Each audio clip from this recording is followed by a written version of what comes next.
ጋር የሆነ ነገር ሆኖ የተፈጥሮ አልደግመውም ወይም በራሴ የሆነ በቃ አዚምም ሆነ ምንም በቃ ተኝቼ ወይም የሆነ ነገር ሆኜ ነው የማሳልፈው እና በዚህ በጣም ብዙ ጊዜ እፈተናለሁ። መፍትሄ ካለ ብዬ ነው። አሃ ጸሎትሽን አትደግሚው ማለት ነው። ዛሬ የተጸለይሽው ነገ አይደግም። ነገ አልደግመውም። በቃ የዛሬው በደስታ ሆኖ ቢያልፍም ነገ ግን ያን ጸሎት አይደገምም። ለምን ይመስልሻል እንደዚህ የሚያደርገው? እስቲ አንቺ ምን ታስቢያለሽ? አንቺ ጥያቄ ልጠይቅ መልሽ። አንቺን ምን ይሆናል ብለሽ የምታስቢው? ማስበውማ እንግዲህ ምን ግራ ገባኝ። በስላሴስ አይዞሽ። አንደኛ ከራሴ ስንፍና ነው። ምክንያቱም ጥላት እንዳለ እያወቅኩኝ ሰንፌም እያሳለፍኩትም ይመስለኛል። ሁለተኛ ደግሞ እሺ ጥላት ጸሎት በምናደርግበት ሰዓት ጸሎታችን እንደሚሰማና ያ ተሰሚነት እንዳናገኝ ደግሞ ነገ እንዳይደገም ስለሚያደርግ በእርግጠኝነት እሺ እያዳመጥኩሽ ነው።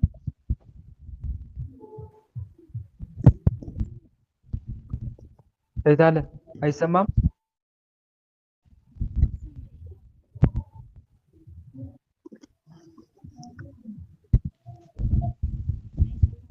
ወለተ ኢየሱስ አይሰማም? እሺ እሷ እስከምትገባ ሌላ ሰው ይግባ። ተራ ቁጥር 2 ተራ ቁጥር 1 ካለሽ ግቢ። ወለተ ጊዮርጊስ እሺ ወንድሜ ገብቻለሁ። እሺ ጠይቂ ጌቴ። ይሰማል? ጠይቂ። ጸጋውን ያብዛልህ፣ ከዚህም በላይ የምታገለግልበትን ዘወትር ጸጋውን ያብዛልህ። አሜን። የኔ ጥያቄ ወንድሜ በጸሎት ዙሪያ ነውና ጸሎት በማደርስበት ሰዓት ማለት ነው ከአንድ ጎኔ ክፍል አድርጎ ከሻይን ጀምሮ ይሄ ኩላሊቴን በጣም ያመኛል ማለት ነው። መቆም እስከሚያቅተኝ ድረስ ኩላሊቴን በጣም ይወጋኛል ማለት ነው። ጸሎት በምጸልይበት ሰዓት ጸሎት በማደርስበት ሰዓት ትከሻዬን ጀምሮ ትከሻዬ ግንጥል ብሎ የወደቀ ያህል ነው የሚሰማኝ ኩላሊቴን ጨምሮ ማለት ነው። ሁለተኛ ጥያቄ ደግሞ አይኔን በጣም ያመኛል። እሺ አይታየኝም። ማንበብ ራሱ በጣም ያቅተኛል። በግድ ነው የማነበው ማለት ነው። አይታየኝም። በጣም ተቸግሬ። እሺ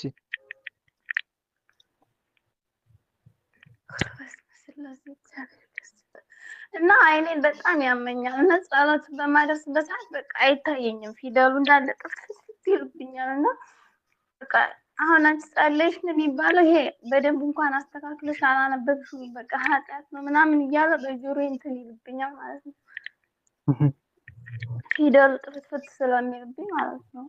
ብቻ እንደዛም እያልኩኝ በግድ ጸሎቴን እጨርሳለሁ እና በዚህ ዙሪያ ነው በጣም የተቸገርኩት። ከመጸለሽ በፊት ወደ ጸሎት ከመግባትሽ በፊት መናፍስቶችን አትቀጠቅጭም? ብዙም አልቀጠቅጥም። ማህበር ላይ ራሱ አልሳተፍም። በቃ ስገባ ያስወጣኛል ወይ ሸበካውን ይዘጋብኛል። እሺ እህት አለምዬ፣ አሁን እዚህ ጋር መረዳት ያለብሽ ሁለት ነገር አለ። አንደኛ አይን ላይ አይን ብዙን ጊዜ ጸሎት በምንጸልይበት ሰዓት አይናችን የሚይዘን አይን ላይ የተቀመጠ ቡዳ መንፈስ ነው። ቡዳ ዛር በተለይ የቡዳ ዛር መንፈስ አይን ላይ ከተቀመጠ ወይም በማየት የገባ የአይን ውበት አይቶ የገባ መንፈስ አይን ላይ ከተቀመጠ ጸሎት በምንጸልይበት ሰዓት አይንን ይጋርዳል። አጋንንት በጸሎት ሰዓት አይንን ይጋርዳሉ። ፊደላቱን መለየት እስኪያቅተን ድረስ አይናችን ብዥ እንዲልብን ያደርጋሉ። አልፎ ተርፎም አይናችን እንዲያሳክከን፣ እንዲቆጠቁጠን፣ እንዲያቃጥለን፣ እንዲያስለቅሰንም ጭምር ያደርጋሉ። አጋንንት አይን ላይ ከተቀመጡ ይሄ የአጋንንት ሴራና ተንኮል ነው። ታዲያ መንፈሱ አይን ላይ ከተቀመጠ እንደዚህ አይነት ምልክት ያሳያል። ግን እኛ መረዳት ያለብን ነገር ምንድነው? መንፈሱ አይን ላይ ከተቀመጠ ትእዛዝ መስጠት፣ አብሮ እንዲጸልይ። በምጸልዩበትም ጊዜ እንባችሁ የሚፈስ እህት ወንድሞች አላችሁ አይደል? እየጸላችሁ እያለ እንባችሁ ይወርዳል። ይሄም አይን ላይ የተቀመጠ መንፈስ ነው። ስለዚህ አብረ ጸልይ። በምጸልይበት ሰዓት ከአይኔ ላይ ተነስ፣ አብረ ጸልይ፣ ከአይኔ ላይ ተነስ ተብለ ለመንፈሱ ትእዛዝ መስጠት አለብን ማለት ነው። ምንጊዜም ደግሞ ወደ ጸሎት ከመግባትሽ በፊት አስቀድመሽ በጸሎት ሰዓት ጣልጋ እንዳይገቡ። ለምሳሌ ኩላሊትን የሚወጋ አይንሽን የሚያቃጥል ወይም ደግሞ ፊደላቱን መለየት እስኪያቅትሽ ድረስ አይንሽን ብዥ የሚያደርግ ከሆነ መጀመሪያ ወደ ጸሎት ከመግባትሽ በፊት ቅድመ ጸሎት ወደ እግዚአብሔር ማሳሰብ፣ ጌታ ሆይ አሁን በፊት ቆሜ ከአንተ ጋር ልነጋገር ነው።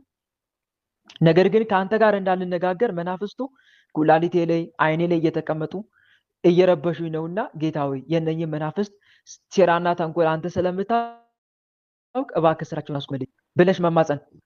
ከተማፀንሽ በኋላ መናፍስቱን ለ5 ደቂቃ ትሆን መቀጥቀጥ። ኩላሊቴ ላይ ተቀምጠ በምጸልይበት ሰዓት አይኔ ላይ ተቀምጠ ፊደላቱን መለየት እንዲያቅተኝ የምትከለክለኝ ኩላሊቴ ላይ ተቀምጠ ምትወጋ ክፉ መንፈስ በመድኃኒዓለም ስም ስራን አቁም፣ ወደ ግንባር ውጣና ታሰር፣ በምጸልይበት ሰዓት አብረ ጸልይ አብረ ስገድ ብለሽ ለመንፈሱ ትእዛዝ ሰጥተሽ ወደ ጸሎት መግባት።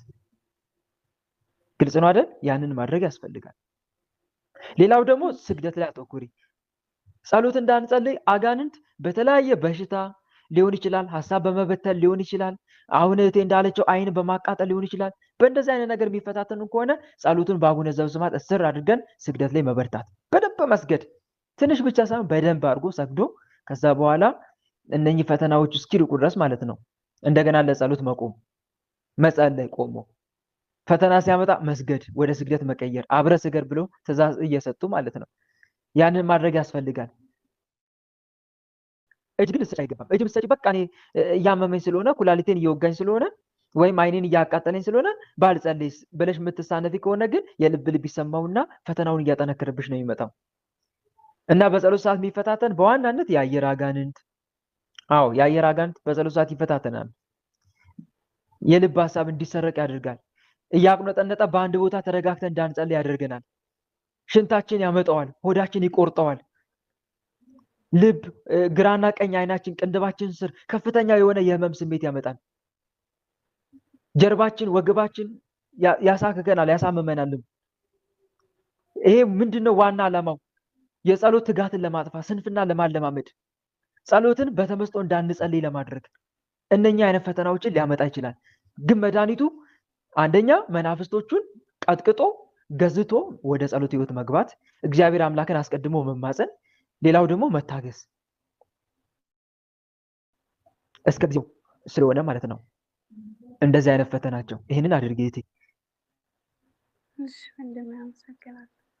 ከዛሬ ጀምሮ ወደ ጸሎት ከመግባትሽ በፊት አስቀድመሽ ምንድነው የምታደርጊው? ወደ ፈጣሪ መማፀን፣ ጌታ ሆይ ኩላሊቴ ላይ እንዲሁም ደግሞ አይኔ ላይ ተቀምጦ ጸሎት እንዳልጸልይ የሚከለክለኝን ክፉ መንፈስ ያዝልኝ። ለምሳሌ አርጋኑ የምጸልይ ከሆነ የጸሎቱ ባለቤት ማናት? እመብርሃን አይደለች? እመብርሃንም መማፀን፣ እመቤቴ ሆይ አርጋኑ ጸሎት በፊትሽ አሁን ቆሜ ልጸልይ ነው። በምጸልይበት ሰዓት ደግሞ አጋንንቱ ጸሎትሽን በተመስጦ እንዳላደርስ ኩላሊቴ ላይ እየተቀመጠ ኩላሊቴን እየወጋ አይኔን ብዥ እያደረገ ተመስጦን እየሰረቀብኝ ነውና ይሄን ክፉ መንፈስ እባክሽን ያዝልኝ ብለሽ ተማጽነሽ በድንግል ማርያም ስም ኩላሊቴ ላይ አይኔ ላይ እየተቀመጥክ ጸሎቴን በተመስጦ እንዳልጸልይ የምትፈታተነኝ ክፉ መንፈስ በድንግል ማርያም ስም ይዣለሁ፣ አስሬያለሁ፣ ጣልቃ ገብተህ እንዳትፈታተነኝ ብለሽ ገዝተሽው ወደ ጸሎት መግባት። ይሄን አድርጊ። ተመስጦ ለማጥፋት ነው ዋና ዓላማው። አንድም ተስፋ ለማስቆረጥ ነው። የአጋን ሰራዊት ቢበረትብሽም የኋላ ኋላ ግን ድሉ ያንቺ ስለሆነ መጠንከር ነው ካንቺ የሚጠበቀው። እሺ በርቺ። እሺ አሜን አሜን። እቴ ወለተ ኢየሱስ ተራ ቁጥር 2 ገባሽ አለሻው? ይሰማል አሁን? ይሰማል።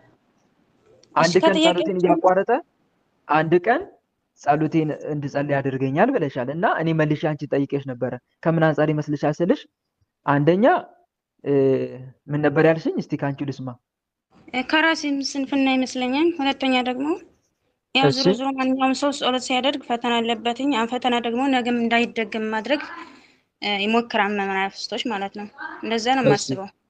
መልካም።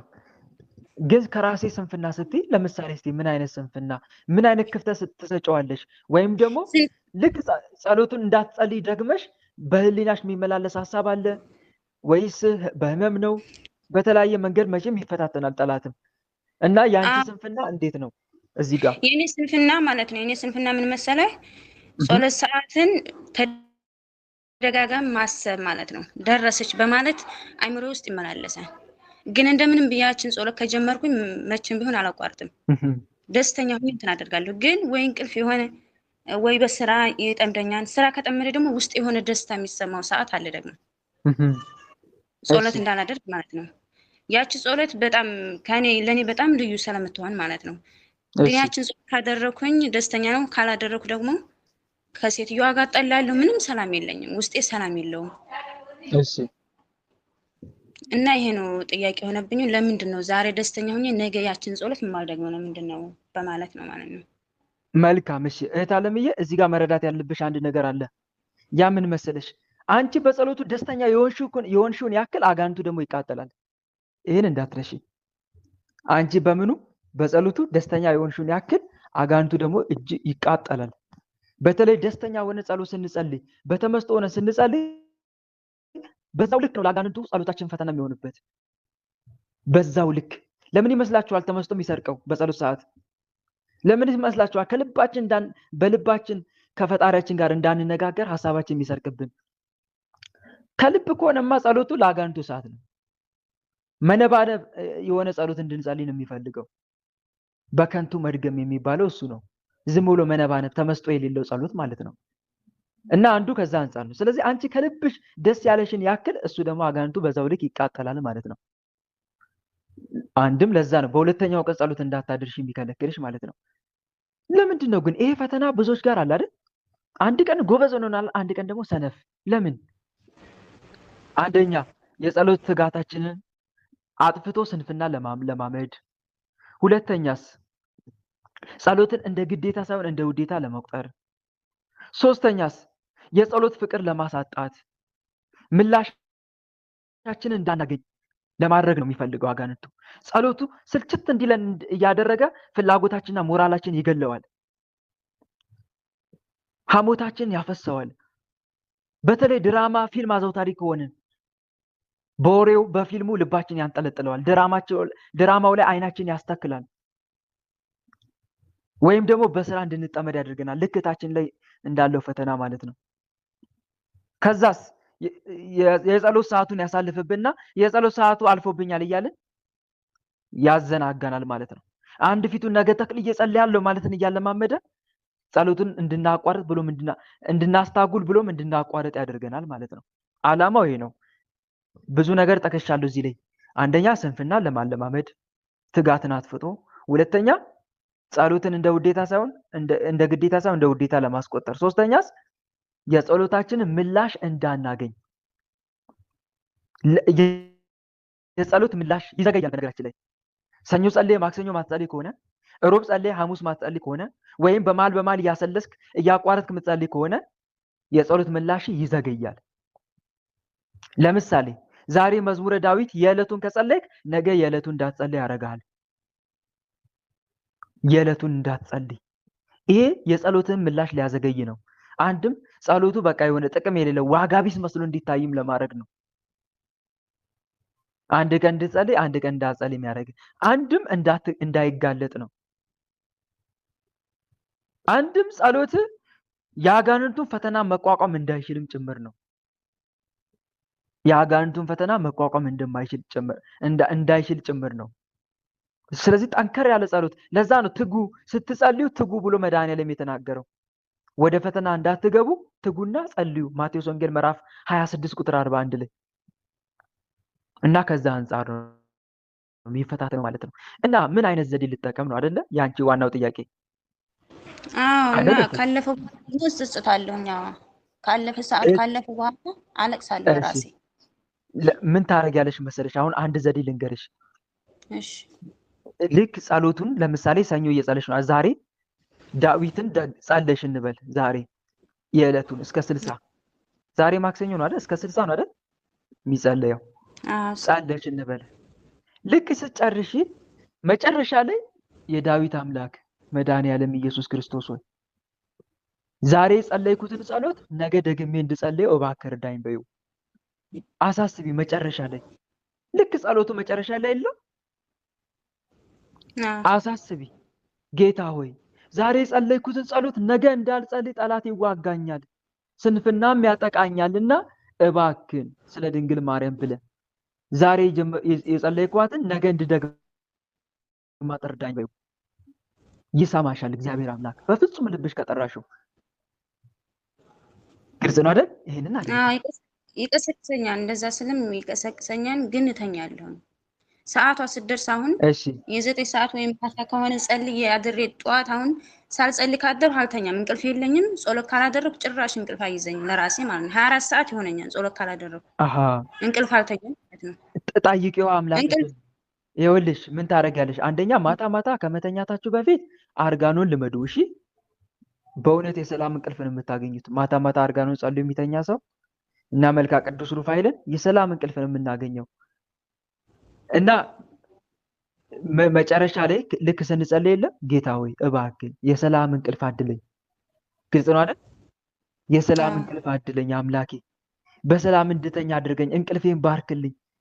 ጸሎትን ዋም አለ እኮ ከመተኛትሽ በፊት የምትጸልዩ ጸሎት እዛው በመኝታሽ ላይ ሆነሽ የለም አጋዕዝተ ዓለም ሥላሴ ከኔ ጋር እደሩ፣ የሰላም እንቅልፍ ስጡኝ። ጌታዬ መድኃኒዓለም ኢየሱስ ክርስቶስ ሆይ ማታ ለሰው ልጅ እረፍት የሰጠ ቀን ለስራ ማታ ለእረፍት ይላል እኮ መዝሙረ ዳዊት ላይ የለም በሰላም እተኛለሁ አንቀላፋለሁ አይልም? አቤቱ አንተ ብቻህን በእምነት አሳድረኛል አይልም? መዝሙር 4 ላይ መዝሙር 4 ቁጥር 8። ስለዚህ ይሄን ጸሎት መጸለይ አሁን ለምሳሌ በትከሻው መካከል ያድራል የሚል የለም? አሁን መዝሙር 90 ላይ እነኚህ ጸሎቶች መጸለይ እግዚአብሔር እረኛዬ ነው የሚያሳጣኝ የለም በለመለመ መስክ ያሳድረኛል አይልም? መዝሙር 21 ላይ 22 ላይ እነኚህ ጸሎቶች መጸለይ ልክ እነኚህን መዝሙር 3 መዝሙር 20 ማን ነው መዝሙር 22 እና መዝሙር 90 ጸልየሽ ጌታዬ የሰላም እንቅልፍ እባክህ ስጠኝ፣ ጠላቶቼን እንዳልተኛ ሰላሜን ይነሱኛል፣ እንቅልፍ ይነሱኛል። በነገራችን ላይ አዚም መንፈስ እኮ እንደዛ ያደርጋል። የአዚም መንፈስ ቀን ቀን ይደብታል፣ ማታም ሌሊቱን ደግሞ ያለ እንቅልፍ ነው የሚያሳድረው። ስለዚህ አምላኬ ወይ እባክህ የሰላም እንቅልፍ ስጠኝ፣ አጋዕዝተ ዓለም ቅድስት ሥላሴ ከኔ ጋር እደሩ፣ እመቤቴ ቅድስት ድንግል ማርያም ከኔ ጋር እደሪ ብለሽ መኝታሽ ላይ አማትበሽ 3 ጊዜ አማትበሽ ከዛ በኋላ በአብ በወልድ በመንፈስ ቅዱስ ስም እንዳልተኛ እንቅልፍ የምትከለክሉኝ ክፉ መናፍስት በመድኃኒዓለም ስም ታስራቸዋል፣ ስራችሁን አቁሙ ብለሽ መተኛት። ግን ከመተኛትሽ በፊት ደግሞ እንዳትነሽ ማታ ተመልሰሽ የምተኝ ከሆነ ደግሞ አንደኛ እግዚአብሔር አምላክን ተማጽነሽ ሌሊት ምን ይላል አርጋኖን ላይ አይልም? ብተኛም እንቅልፌ ምን ይላል እስቲ ንገበኝ፣ ከእናንተው ልስማ። ብተኛም እንቅልፌ የሚል ቃል አለ አይደል? አርጋኖን አርብ ላይ ብተኛም እንቅልፌ ልክ መጠን ያለው ይሁን ይላል። ልክ ያለው ይሁን። ሌሊትም ደግሞ አጋንንት እንዳይጫወቱብኝ አደራ ብሎ በመብራን ራሱን ያስጠብቃል። ሌሊት በክፉልም እንዳይጣሉኝ ጠብቅኝ ይላል። ልክ እንደዛ ተማጽነን እንዲሁም ደግሞ ጌታ ሆይ ለጸሎት አንቃኝ እባክህን ሌሊት ተነስቼ መጸለይ ይፈልጋለሁ ካልሽ ያስነሳሻል። ብዙም ጊዜ ሌሊት ልክ ልንነሳ ስንል ለምንድን ነው እንቅልፍ የሚከብደን? ብዙዎቻችን አላርም አጥፍተን ሁሉ እንተኛለን። አንተኛ እየጠራ ማለት ነው። በእንቅልፍ ልብ ተነስተን አላርሙን አጥፍተን መልሰን እንተኛለን። ከዛ ልክ ስንነቃ በጣም እንናድዳለን። ወይኔ ሌሊት ተነስቼ ለመጸለይ አላርም ሞልቼ አልነበረም እንዴ ብለን በጣም ነው የምንበሽቀው። እንደዚህ እንዳንሆን አንደኛ እንትኑን አላርሙን አርቁት። አጠገባችሁ ጋር አስቀምጣችሁ አትተኙ። አላርም ትሞሉ ከሆነ አርቁትና ተኙ። ከዛ በኋላ አላርሙን ለማጥፋት ስትሉ ትነሳላችሁ። በዛው ለጸሎት ትቆማላችሁ ማለት ነው። አንዱ ይሄ ነው። ሁለተኛ ደግሞ ልክ ከእንቅልፋችሁ ስትነቁ እዛው ተኝታችሁ አለ በተቀመጣችሁበት ቁጭ ብላችሁ ስብሐት ለአብ ስብሐት ለወልድ ስብሐት ለመንፈስ ቅዱስ ጸልዩ። እሺ ልክ እዛው በተቀመጣችሁ ስብሐት ለአብ ስብሐት ለወልድ ስብሐት ለመንፈስ ቅዱስ ስብሐት ለአብ ስብሐት ለወልድ ስብሐት ለመንፈስ ቅዱስ ስብሐት ለአብ ስብሐት ለወልድ ስብሐት ለመንፈስ ቅዱስ የሚለውን የለም መጨረሻ ላይ ከዛ ሌሊቱን ሰላም ያሳደርከኝ አምላኬ ወይ አመሰግናለሁ። ሌሊቱን ሰላም እንዳሳደርከኝ አሁን ደግሞ ተነስቼ እጸልይ ዘንድ ብርታቱን ስጠኝ፣ እንቅልፉን ከዓይኔ ላይ አስወግድልኝ በሉት። ያስወግድላችኋል። ይሄንን ብሎ ተነስቶ መጸለይ፣ ያንን ማድረግ ትችላላችሁ ማለት ነው። እና ደግሞ ማታ ከመተኛ መተኛ እና ብዙ ጊዜ ማታ ሌሊት ልንነሳ ስንል ለጸሎት ለምንድን ነው የሚከብደን? እሱን እያብራራውላችሁ ነበር። ለምንድን ነው የሚከብደው? የአየር አጋንንት ነው የሚከብደን። እላችን ላይ መጥቶ ዝፍዝፍ ይላል የአየር አጋንንት። እኛ እናየውም። ክብድ የሚል ለዛ ነው ወንድሜ። ትከሻን ይከብዳል አይደል? የሆነ ከእንቅልፋችሁ ስትነሱ እረፍት ያደረገ ሰው አይደለም የምትመስሉት። የቀን ስራ ሲሰራ ከዋለ ድንጋይ ሲሸከም የዋለ ሰው ነው የምትመስሉት። ይከብዳችኋል። የሌለ መጫጫን፣ እንቅልፉም ይጥማል የዛን ሰዓት። ይሄ የአየር አጋንንት ነው። ብዙ ጊዜ አዚም ሆኖ ላያችን ላይ ይዘፈዘፋል። ለማማተብ እንኳን እድሉን አይሰጠንም። እና ወይም ደግሞ አጠገባችሁ ስልክ ካለ አላርም ነው የምትቆረቆሩት። ማን ነው ቲክቶክ ነው የሚያስገባችሁ። ስልክ አጠገባችሁ ጋር አድርጋችሁ የምትተኙ ከሆነ እዛው በተኛችሁበት ቲክቶክ ከገባችሁ አለቀ ጨዋታው። በቃ ተሸነፋችሁ ማለት ነው። ልክ ብለህ ተነስተህ ፈጥነህ ልክ እንደ ወታደር ቆፍጠን ብለህ ተነስተህ ቶሎ ብለህ ፊትህን ታጥበህ ለጸሎት ነው መቆም ያለብህ። አንዴ ከቆምክ በቃ ቀላል ነው። እስክትቆም ግን ያለው ጫና ከባድ ነው። ወይ ሽንት ቤት እንድትሄድ ያደርጋል። ከዛ ሽንት ቤት አትነሳም።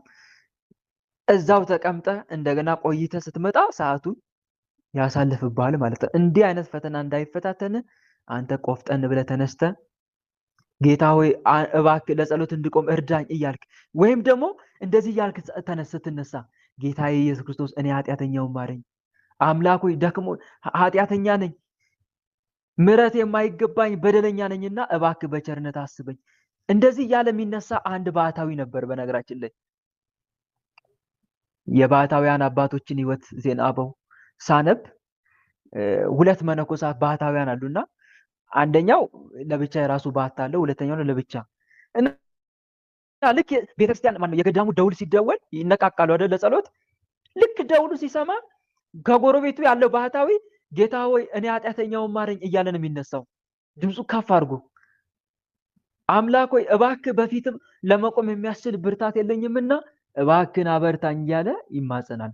እና ባህታዊው ቀስ ብሎ ተደብቆ ሊያየው ፈለገ እና ሲያየው የብርሃን ኮከብ እላዩ ላይ ሆኖ የብርሃን አክሊል እላዩ ላይ ሆኖ እየሰገደ ሲማጸን ተመልከቱ። እና ይሄንን የሚያደርገው ምንድነው? ልክ ለጸሎት ሊነሳ ሲል ማለት ነው። ልምድ አድርጎት ጌታ ሆይ እኔ በፊትህ ለመቆም የሚያስችል ምግባር የለኝምና እባክህ አበርታኝ፣ ይቅር በለኝ፣ በፊትህ መቆም እንድችል እርዳኝ እያለ ይማጸናል። በሰው ልጅ ፊት ለመቆም እንድትችሉ ስትጸልዩ ሁልጊዜ ትጉ የሚለውን ቃሉን አስቦ ማለት ነው። እናም እኛም ልክ ስትነሳ ከእንቅልፍ በነገራችን ላይ ከእንቅልፍ ስትነሳ አንድ ነገር አስብሽ። በመላእክት በቅዱስ ሚካኤል አንደበት መለከት በተነፋ ጊዜ ሙታን ሲነሱ እሱ ትዝ ይበልክ።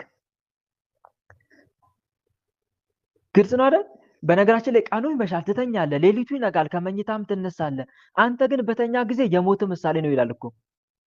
በነቃም ጊዜ የመነሳት ምሳሌ ነው፣ የትንሣኤ ሙታን ምሳሌ ነው ይላል እኮ መጽሐፈ መቃብያን ቀዳማዊ ምዕራፍ 8 ቁጥር 16-17 ላይ ከእንቅልፍ በተነሳ ጊዜ የትንሣኤ ሙታን ምሳሌ ነው ይላል። ስለዚህ የዚህ ሰዓት ስትነሳ ጌታ ሆይ በፊት ለመቆም የሚያስችል ምግባር የለኝምና እባክህን ይቅር በለኝ እያልክ ከልብ ሆነ እየተማጸንክ ተነስ ለጸሎት። ያኔ እግዚአብሔር አምላክ ብርታት ይሰጣል ማለት ነው። እና ይህንን እናድርግ ይገባል። አላርማችን ራሱ የሆነ ዕለተ ምጽአትን የሚያሳስብ አላርም ጥሪ ብናደርግ አሪፍ ነው ወንድሞች። እኔ ድሮ አሁን ጠፍታብኛለች ያቺ ጥሪ ልትፈርድ ትመጣለህ የሚል የሆነ ጥሪ ነበረ። እሱ ጠፍቶብኛል አሁን። እና እንደዚህ አይነት ጥሪ ያነቃቸዋል። የእውነት የበቁ ያዩሃል፣ አቁመኛ አምላኬ እኔንም በቀኝ የሚል የሆነ ጥሪ ነበረ። እሱን ነበረ ድሮ ያደረኩት፣ ግን አሁን ጠፍቶብኛል። የሆነ ስልክ ነበረ፣ ያ ስልክ ሲጠፋ በዛው አብሮ ጠፋ። እና እንደዚህ አይነት ጥሪ ወይም ደግሞ አቤት የዚያን ጊዜ የሚል አለ አይደለ? የኪነ ጥበብ ዝማሬ። እሱን ቆረጥ አድርጋችሁ አቤት የዚያን ጊዜ ክርስቶስ ሲመጣ፣ እንደዚህ አይነት የሆነ ጥሪ በእውነት ለጸሎት ትቆማላችሁ። ፈጥናችሁ ነው የምትነሱት። ምክንያቱም ምንን እያሰባችሁ ስለምትነሱ ንገሩኝ እስቲ። ምንን እያሰባችሁ ስለምትነሱ? ዳግም ምጽአትን ዕለተ ምጽአትን እያሰባችሁ ስለምትነሱ ፈጥናችሁ ነው የምትነሱት። ያኔ መንፈስ ቅዱስ ኃይል ይቀርባችኋል ማለት ነው። ከዛም እናንተም ቆማችሁ ትጸልያላችሁ ማለት ነው። እና እንደዚህ አይነት ነገሮችን ብንጠቀም መልካም ነው። እና ደግሞ ቅዱስ ሩፋኤል ማታ ማታ መልኩን ጸልየ አንቃኝ እባክህ ማለት ያነቃል። ቅዱስ ሩፋኤል ሊቀ መላእክት ቅዱስ ሩፋኤል ያነቃል።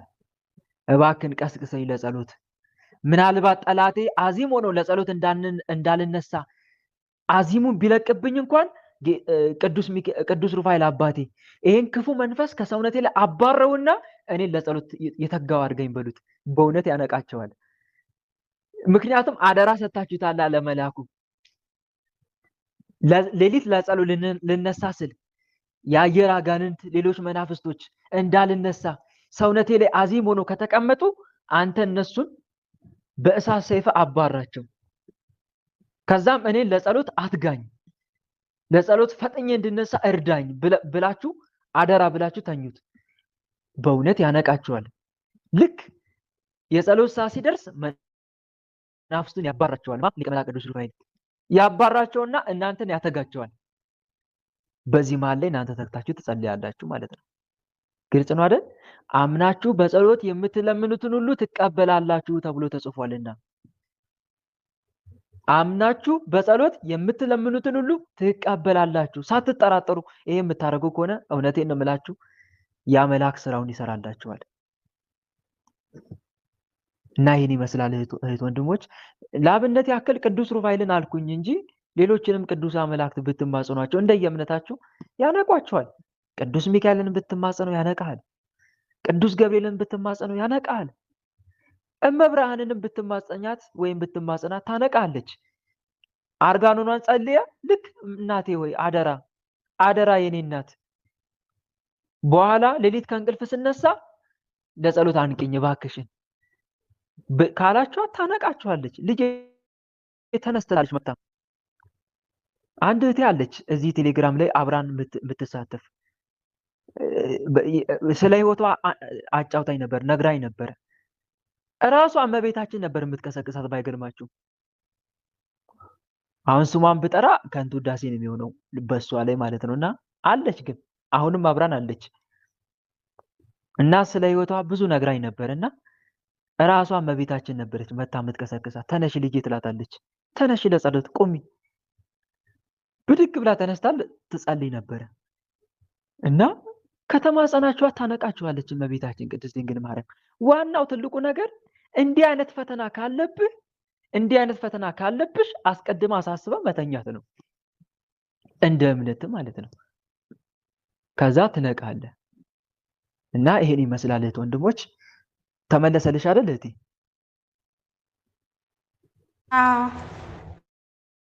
አመሰግናለሁ። እሺ ታለምዬ እኔም አመሰግናለሁ። ተራ ቁጥር 4 ማን ነው? ተራ ቁጥር 3 ነው። ወለተ ጊዮርጊስ የቋራው ጊዮርጊስ አንተ ጠብቀኝ። ተራ ቁጥር 3 እሺ ወንድም አቤት። እሺ ወንድማችን ቃለ ሕይወት ያሰማል። አሜን።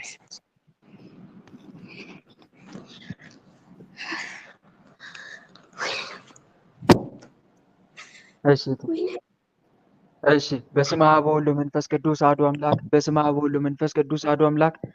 በስመ አብ ወወልድ ወመንፈስ ቅዱስ አሐዱ አምላክ። በአብ ወወልድ በመንፈስ ቅዱስ ስም፣ በኃያሉ በመድኃኔዓለም ስም፣ በቅድስት ድንግል ማርያም ስም፣ በቅዱስ ሚካኤል፣ በቅዱስ ገብርኤል፣ በቅዱስ ሩፋኤል ስም፣ በሊቀ ሰማዕቱ በቅዱስ ጊዮርጊስ ስም ውስጥ ያደፈት አንተ መተት፣ የዛር መናፍስ፣ አይነ ጥላ ፍቅር ውስጥ ያደፈታችሁ የምትፈታተኗት ማን ናችሁ? በሊቀ ሰማዕት በቅዱስ ጊዮርጊስ ስም ተይዛችኋል። ማን ናችሁ? ማን ናችሁላችሁ? ማን ናችሁ? ተናገሩ። በሊቀ ሰማዕታት በቅዱስ ጊዮርጊስ ስም የአእምሮ መተት፣ የአእምሮ ተናገሩ። በሊቀ ሰማዕታት በቅዱስ ጊዮርጊስ ስም ማን ናችሁ? ማን ናችሁ? ተናገሩ። ማን ናችሁ? ተናገሩላችሁ።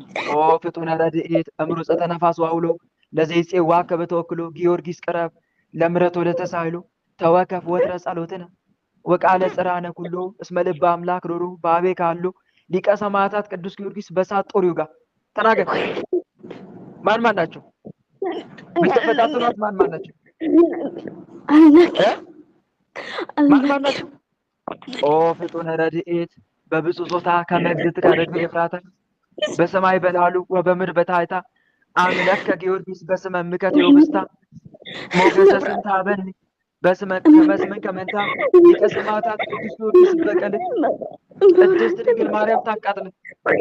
ራሳችሁን አጋልጡ።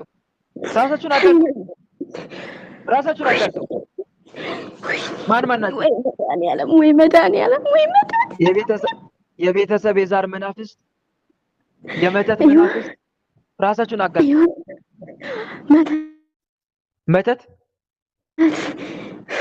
የምን መተት የምን መተት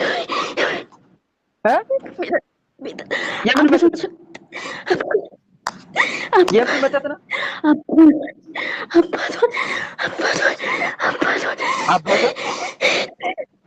አባቷን ምን አባቷን ሲበልጥና ምድረግስ አጥፍተ ስደት አስገብተ አሁን እያለቀሰች ስደት አስገብተ አባቷን ወደ ስደት ያወጣችሁ 15 ዓመቱ አይደውልም። ስደት ብቻ ዝም ብሎ እየተንከራተታል። አሁን እያለቀሰች ድንግል ማርያም ሰማዕቱ መድኃኒዓለም ማን ነው ወደ ስደት ያመጣው ማን ነው? ወደ ስደት ያመጣው ማን ነው? መተት 15 ዓመቱ አይደውል አይልክም ስደት እኛ በሱ ኖረናል። ገንዘቦቹን ንብረቱ ያለን ሁሉ ልከን ወጣ። አሁን ለዚህ ዝም ብሎ ቁጭ ስትል አባቷ መብርሃን ሰማዕቱ መድኃኒዓለም ቅዱስ ሚካኤል ሊመለስ ሰማዕቱን ያመጣል አባትሽን ብሏታል። ሰማዕቱ አባትሽን አመጣልሻለሁ አላት። ሰራዊታችሁ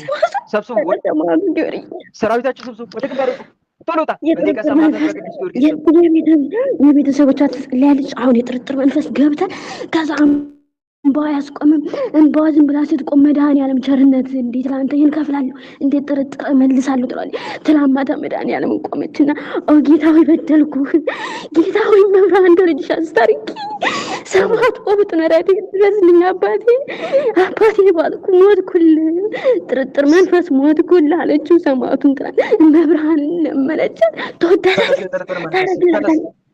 የጥርጥር መንፈስ ተነስ በሊቀ ሰማዕት በቅዱስ ጊዮርጊስ ስም ቶሎ ታከለባ ዛሬ ስላሴ አዳምጠኝ፣ ስላሴን ስብከት አዳምጠኝ። ደግሞ የስላሴ ትምህርት እንዳይገባት ዝም ብዬ ማረግ ከዛ ዛሬ ስላሴን ስብከት አዳመጠችና አሁን ከእናንተ ስትገባ ኦ ስላሴ አባቴ ዛሬ ተራ ይደረሰኝ። ስላሴ ያጋይስታ ከልቦታ የጥርጥር መንፈስ ይወጣታ አንቺን ሲርፋሽ መድኃኒዓለም ቤት ካልሽ ከልቦታ የጥርጥር መንፈስ ቤተሰቦቿን እሷን አባቷን ልመልስ ሁኔ ዘንድሮ አንቺ ነበር መብርሃን አንቺ ሰብስብ ሰራዊታችሁ መብርሃን ልጅሽን ወሰድሽ። መብርሃን እሺ ሌላ ይቀራል? ወይ አንተ ተሰማት ከቤት አለን የቀረ አለን ዛር አለን አይነጥራለን አይነጥራ ፊት ስራውን ስላባለሽ ነበር። አሁን መቤቴ ናት ይሄን ስራ መጣ የሰጠቻት አመት ከምናምን ከሆነ ከዚህ ከመጣች እንጂ ባህርተኛውና እንደመጣች ስራ ወጣት ትግብት። ከዛ መብርሃን ሽንት ሻወር እየወሰደች ነው መብርሃን የለመደች። መቤቴ እንዴት ስደት አምጥተሽ እኔን ስራ አታስገብኝም አለቻት። አሁን መብርሃን በቃ እንዴት እንደምትወዳት እሷም ትሰጣል አስራት ትሰጣል። መብርሃን አመቷ የሆነ ጊዜ ለቤተሰቡ እናቴ ወሰጅ ለመብርሃን 500 አንድ ብር ብትሆን መብርሃን ወሰጅልኝ ለመድኃኒዓለም ለማሰሪያ ታስባለች ትሰጣለች። ምን ላድርጋት አሁን ይችን ምጣርጎ መድኃኒዓለም ይገደልሽ ሰማዕቱ ይገደልሽ። ሰራዊትን ሰብስበው ወይ ሰማዕቱ አንተ ሰማዕቱ በደልከኝ ቶሎ ወሰድኩ መብርሃን ወሰድሽ መድኃኒዓለም ያሚዱ መድኃኒዓለም ትለዋለች። ያሚዱ መድኃኒዓለም ትለዋለች። ሰራዊታችሁ ቶሎታ የቤተሰብ የዛር መናፍስት ወይ መድኃኒዓለም ዛራለ በስደት ምታከናተ አይነጥራለን አባቷንማ ዝም ብሎ አራሽ ገበሬ ነው ከብታለሁ ምናምን ከዛ እንደው ቀናንበት ምንም አያውቅ የዋህ በእውነት ዝም ብሎ ሲቸግረን ይሰጠናል እኮ እኛ ጓደኞቹ ምትታረክንና እንደው ሳያውቀው እንደው ምድረገጽ አወጣ ነው። አሁን በቃ ልጅቲቱ ናት አሁን ታለቅሳለች ለሰማዕቱ ለድንግል ማርያም ስታለቅስ ከዛ ሰማዕቱ አንድ ቀን ልጅ ወይ እኔ አባትሽን እመልስልሻለሁኝ እናንተ ግን የባዕድ አምልኳችሁን አቁሙ አላት። ከዛ ለእናቷ ነገር አሁን እናቷን ንስሐ ልትገባ ነው። በቃ አባቷም አሁን ይመለሳል። ልጅቲቱ ደግሞ ብልጥ ናት ትጠብቃለች። እመቤቴ የወሯ በዓል ሲሆን ዛሬ አባቴ ይመጣን ትላለች። ከዛ ሲቀር ደግሞ እመቤቴ ዛሬ ምንድን ነው ትላለች። ደግሞ አሁን ይመጣን በእውነት ይመጣን። ሰራዊታችን ሰብስቡ ቶሎ በሊቀ ሰማዕት በቅዱስ ጊዮርጊስ ስም ሰብስቡ ቶሎ። የቤተሰብ የዛር መናፍስት ውጡላችሁ ቶሎ። ዛር በእውነት ዛር ወይ ውጡላችሁ አንቺ ነሽ መብራት አንቺ ነሽ ይስችልኝ መዳሪያ ቶሎ ውጡላችሁ። ሌላ ይቀርታል። ሌላ የተደበቀ ማን የተደበቀው? የተደበቀው ማን? ሌላ አለን ብዙ ነው። ስማ በጣም ተቋራው ጊዮርጊስ ያው መዳ ከዛ ቅዱስ ጊዮርጊስ አስሮናን ግማሾቻችን ደግሞ አመጣናት በባህር ምናምን አይኗ እኮ አይም ነበር። ሰማዕቱና መብራን ናቸው ባህር ደንበርን ያሻገሯት። አሁን ከዚህም በቃ ከነሱ ጋር ናት። ምንም አትሆን በቃ እሷን መድኃኒዓለምን ትወዳል እናጠራጥራታለን። ብታይ አንዴ እንዴት አምላክ ሰው ይሆናል እንላታለን። አንዴ ደግሞ እንዴት ስላሴ ሶስት ሆኖ አንድ እንዴት ይሆናል እንላታለን። እሷ ደግሞ መልሳ ማታ እንዴ እያደረግና ውለ ማታ ታለቅሳለች። ለመድኃኒዓለም ትመጣ እንባዋ ደግሞ ብዛቱ መብራንን ዝም ብላ ትወዳታለች። ስሟን ስጠራ እንባዋ ግፍ ይላል። ሰማዕቱን ትወደዋለች። አባቴ አሳዳጊ ወዳጅ ትሏል። እሱ ደግሞ በቃ ነፍሱ ጥቅ ይደላታል። ሁላችሁም ውጤት የተደበቃለ የተደበቃችሁ ዋጋ አስታለ በቅድስ ስላሴ ስሞች ትላለች። ረጅም አጠራፈር ቢያጥራሽ መድኃኒዓለም ይጥራሽ ይጣራ ውጡላችሁ።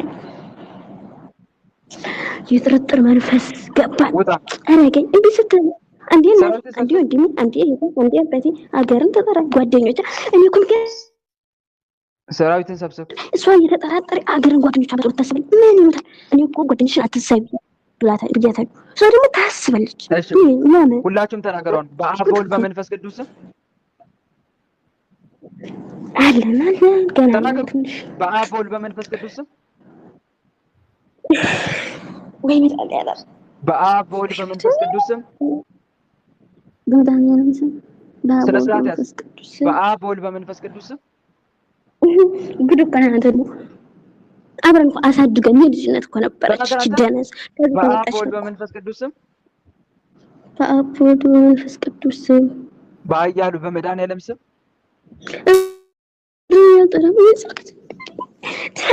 ኃያሉ መድኃኒዓለም አቃጠለ። በኃያሉ በመድኃኒዓለም ስም ወደ ጠራለ ሌላ ነው የምጠራው። መድኃኒዓለምን ወደዋለሁ ይወዳታል። በኃያሉ በመድኃኒዓለም ስም መድኃኒዓለምን አልጠራም። ኃያሉ መድኃኒዓለም አቃጠለ። ስሙ እሳት ይሁን። በተለበት በኃያሉ በመድኃኒዓለም ስም ወይ መድኃኒዓለም ዛሬ ወዴት ወርኩ? ተለበት በኃያሉ በመድኃኒዓለም ስም በቅድስት ድንግል ማርያም ስም እሷን አልጠራም። እሱ ሌላ ሰግድ ብለህ ማርያም ታስተበቋት ማርዌናዊ ተማህፀን ብኪ ፈንታና ምኪ ወያቄ ማቡኪ ማህበረነ የሆም ድንግል ማርያም በቅድስት ድንግል ማርያም ስም በቅዱስ ሚካኤል በቅዱስ ገብርኤል በቅዱስ ሩፋኤል ስም አራስ ፈራለሁ። ቅዱስ ሚካኤል ተወዷል። ቅዱስ ሚካኤል በቅዱስ ሚካኤል በቅዱስ ገብርኤል በቅዱስ ሩፋኤል ስም በመድኃኒዓለም ስም በቅዱስ ሚካኤል ስም በቅዱስ ሩፋኤል ስም በቅዱስ ገብርኤል ስም ሁላችንም በሊቀ ሰማዕታት በቅዱስ ጊዮርጊስ ስም ያሉት ጠጣለሁ። ያን በሊቀ ሰማዕታት በቅዱስ ጊዮርጊስ ስም ቶሎ በል። በሊቀ ሰማዕታት ሊቀ ሰማዕት ቅዱስ ጊዮርጊስ ያቃጥለ። በሊቀ ሰማዕታት በቅዱስ ጊዮርጊስ ስም የልጅቱ ወዳጅ ናት የምታለቅሰው ከሱ ወደ ራሷ ጥራኝ አልጠራም። በሊቀ ሰማዕታት በቅዱስ ጊዮርጊስ ስም እሱ ነው ስሙ አልጠራም ጭራሽ። እሱ ለኔ ለጽኑ ወለደኩም ወለነፍሰ ኩሉ ቃውም ጊዮርጊስ ቅረ ጊዮርጊስ ይባ እንመለከታት ከመድኃኒት ዳዊት ማርያም እስመርሩ አለ አንተን በቀሎቂ ሊቀ ሰማዕት ቅዱስ ጊዮርጊስ ያቃጥለ። በሊቀ ሰማዕታት በቅዱስ ጊዮርጊስ በቅዱስ ጊዮርጊስ በሊቀ ሰማዕታት በቅዱስ ጊዮርጊስ ስም ኧረ ነው እኮ የምትቀጥለው ቅጥያ በቃኝ። በሊቀ ሰማዕታት ኧረ ሰማዕቱ በቃ በሰማዕቱ ሰው ጊዮርጊስ ስም በቃ ሊቀ ሰማዕት ቅዱስ ጊዮርጊስ ያቃልለት። አትታዘም እንደ አንተ የሰማዕቱ እንደው አንተ በሊቀ ሰማዕታት በቅዱስ ጊዮርጊስ ስም እሺ በሊቀ ሰማዕቱ ቅዱስ ጊዮርጊስ ስም ሁላችንም ከነሰራዊታችን ሁላችንም የጥርጥር መንፈስ እንደው የአሕዛብ መንፈስ የመናፍቅ መንፈስ ቡዳ የቤተሰብ የዛር መናፍስ አቤት የቤተሰብ መተት አቤት አቤት አቤት የቤተሰብ የዛር መናፍስ የቤተሰብ ከእናቷ ላይ ያለ አሁን የዛር በጣም መናፍስ አቀናት ጀመር በትግሬ ጨርሰናል። ቻፈር ግቢ የቤተሰብ የዛር መናፍስ በሙሉ የቤተሰብ የዛር ኧረ እነዛ ትንሽ ነው እባክህ የመተት ነው የአባቷ መተት ከዛ ደግሞ ያተባልከውን አትለፍለፍ። የአሕዛብ መንፈስ ምናምን ነው የቤተሰብ የዛር መናፍስ በሙሉ የቤተሰብ የዛር መናፍስ በሙሉ የመተት መናፍስ በሙሉ ተረላባችሁ በእሷም ላይ በቤተሰብ ላይ የተደረግ ነው የመተት መናፍስ በሙሉ ከሷ ያለን የምታለቅሰው አባቷ ስለሆነ ከሷ ያለን ከአባቷ ያለን ከቤተሰቦቿ ያለን አባቷን አሰጥተን ያላልን መተት ከቤተሰቦቿ ያለን መተት በሙሉ መናፍቅ መናፍስ አሕዛብ አይነ ጥላ የመናፍቅ መናፍስ በሙሉ ወይኔ የጥርጥር መንፈስ አዳክማኛለች። በንባዋ ፈርብኝ ምንድነው ምን ትለፈልፋለህ? በላይ ተባልከው አትልም?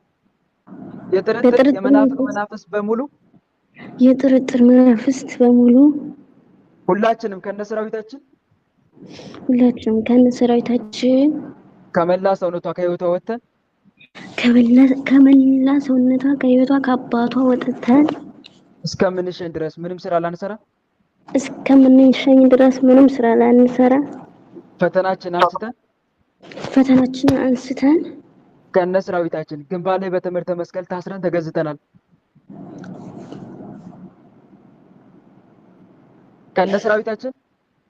ከነሰራዊታችን ግንባር ላይ ወጥተን ታስረን ተገዝተናል። ሰማዕቱ ልጅን ተቀበለኝ። ከነሰራዊታችን ግንባር ላይ ወጥተን ታስረን ተገዝተናል። ግንባር ላይ ታስረን ተቀምጠናል። ግንባር ላይ ታስረን ተገዝተናል። ግንባር ላይ ታስረን በቅድስተ ቅዱሳን በምትላት በድንግል ማርያም ስም ታስረን ተቀምጠናል። አንተ ወደዛ ላቀኝ። በየቀኑ በሊቀ ሰማዕት በቅዱስ ጊዮርጊስ ስም ወይኔ ሰው በየቀኑ በሊቀ ሰማዕት በቅዱስ ጊዮርጊስ ስም በየቀኑ በቅዱስ ጊዮርጊስ ስም 23 ቢሊዮን እንሰግዳለን ከነሰራዊታችን። ኧረ ምነው ኧረ 23 ቢሊዮን ከነሰራዊታችን እንሰግዳለን። ኧረ እንደው ጉድ እኮ ነው። 23 ሚሊዮን ያለ እንደው 23 ጊዜ ራሱ 23 ቢሊዮን ከነሰራዊታችን እንሰግዳለን። እንደው ጉድ እኮ ነው በእውነቱ። ዝም ብለህ እባክህ ሸኘኝማ። 23 ቢሊዮን ከነሰራዊታችን እንሰግዳለን።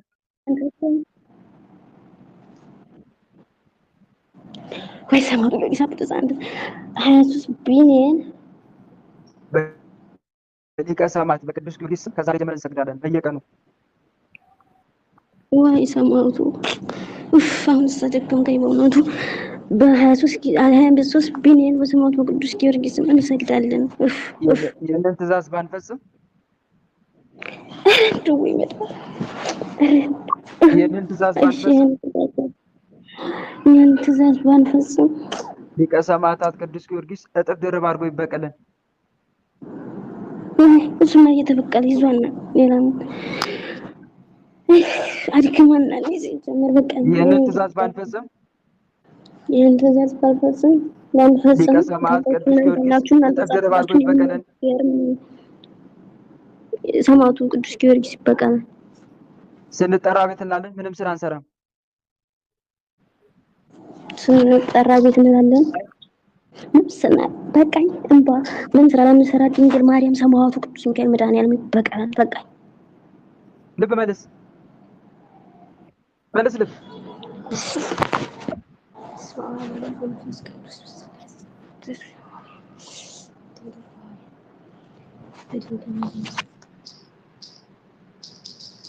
እሺ ወለተ ጊዮርጊስ ጥያቄሽን መጠየቅ ትችላለሽ። አሁን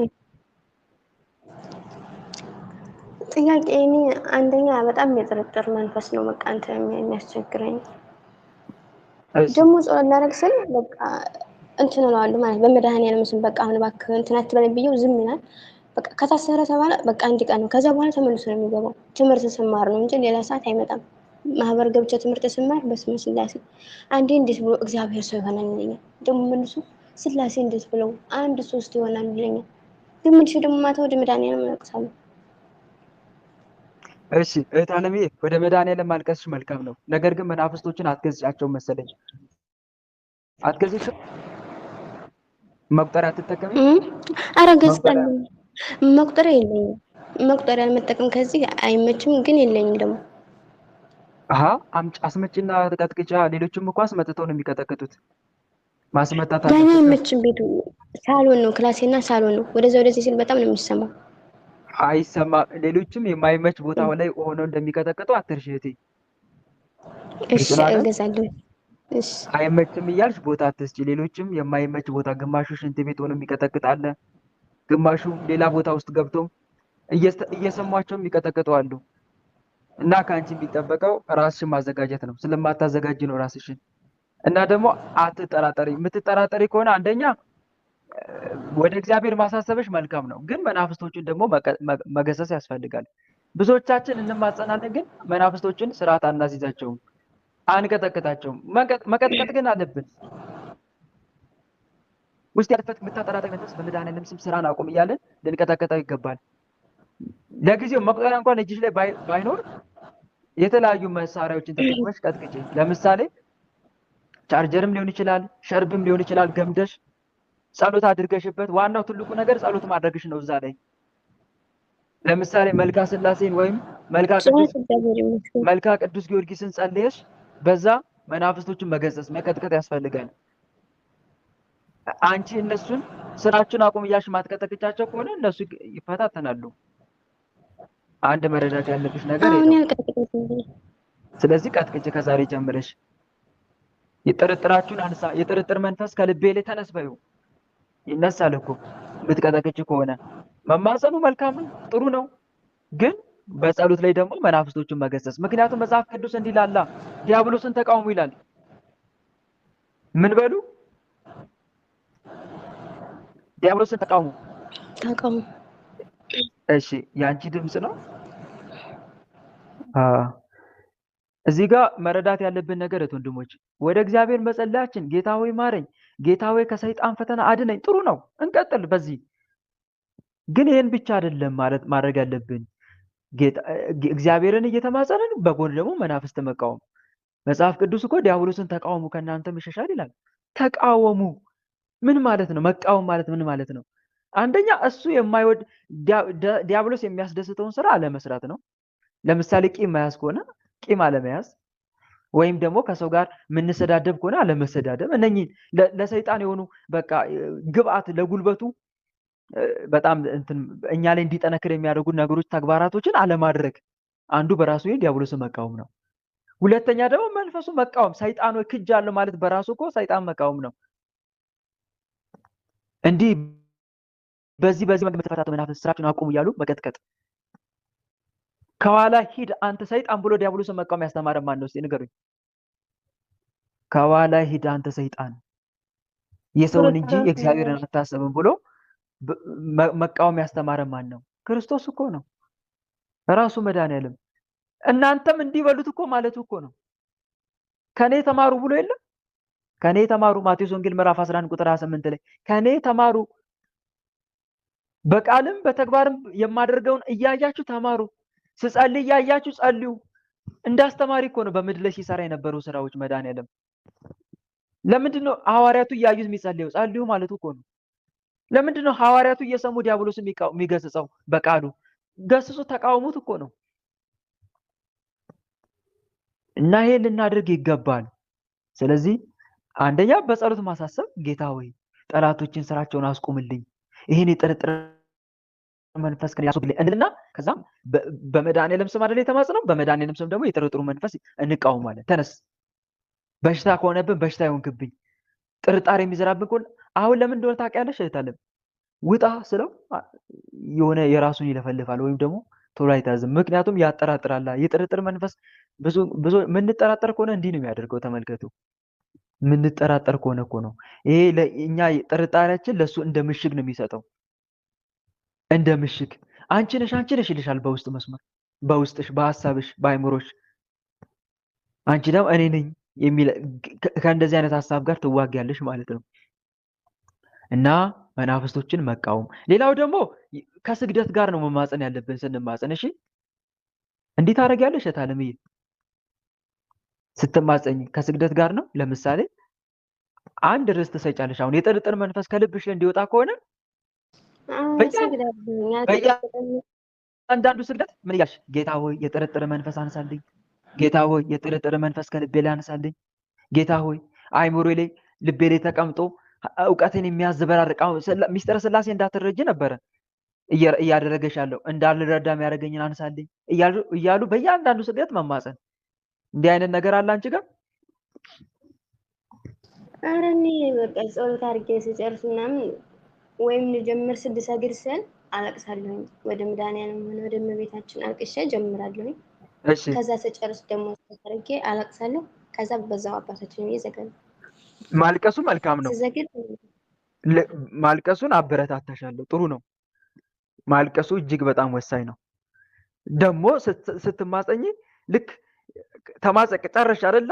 ልክ መጨረሻ ላይ ከጸሎቱ በኋላ የምትፈልጊው እንዲደረግልሽ የምትፈልጊውን ነገር ከስግደት ጋር ማሳሰብ በእያንዳንዱ ነገር። ለምሳሌ እኔ እውቀት አልገባ ካለኝ ወይም ማስተዋል ከጎደለኝ ጌታ ሆይ ማስተዋልን ስጠኝ፣ ጌታዬ ኢየሱስ ክርስቶስ ሆይ ማስተዋልን ስጠኝ እያልኩ ሰግዳለሁ በእያንዳንዱ ማለት ነው። ወይ 100 ስግደት 200ም ከሆነ 200 300ም ከሆነ 300 50ም ከሆነ 50 41 ከሆነም 41 64ም እንደዛው የምፈልገውን ነገር በስግደት አሳሰብኩኝ ማለት ይሄ ነው እንግዲህ። ስለዚህ የምትፈልጉትን ነገር በስግደት አሳስቡ። እሺ ትዳር ነው የምትፈልገው፣ ትዳር ስጠኝ አምላኬ በእያንዳንዱ ስግደት። ጤና ነው የምትፈልገው፣ ጤና ስጠኝ አምላኬ እያልክ መስገድ በእያንዳንዷ ወድቀ የምትነሳበት ወድቆ መነሳት ላይ ማለት ነው። ይሄንን አዳብሪ። እሺ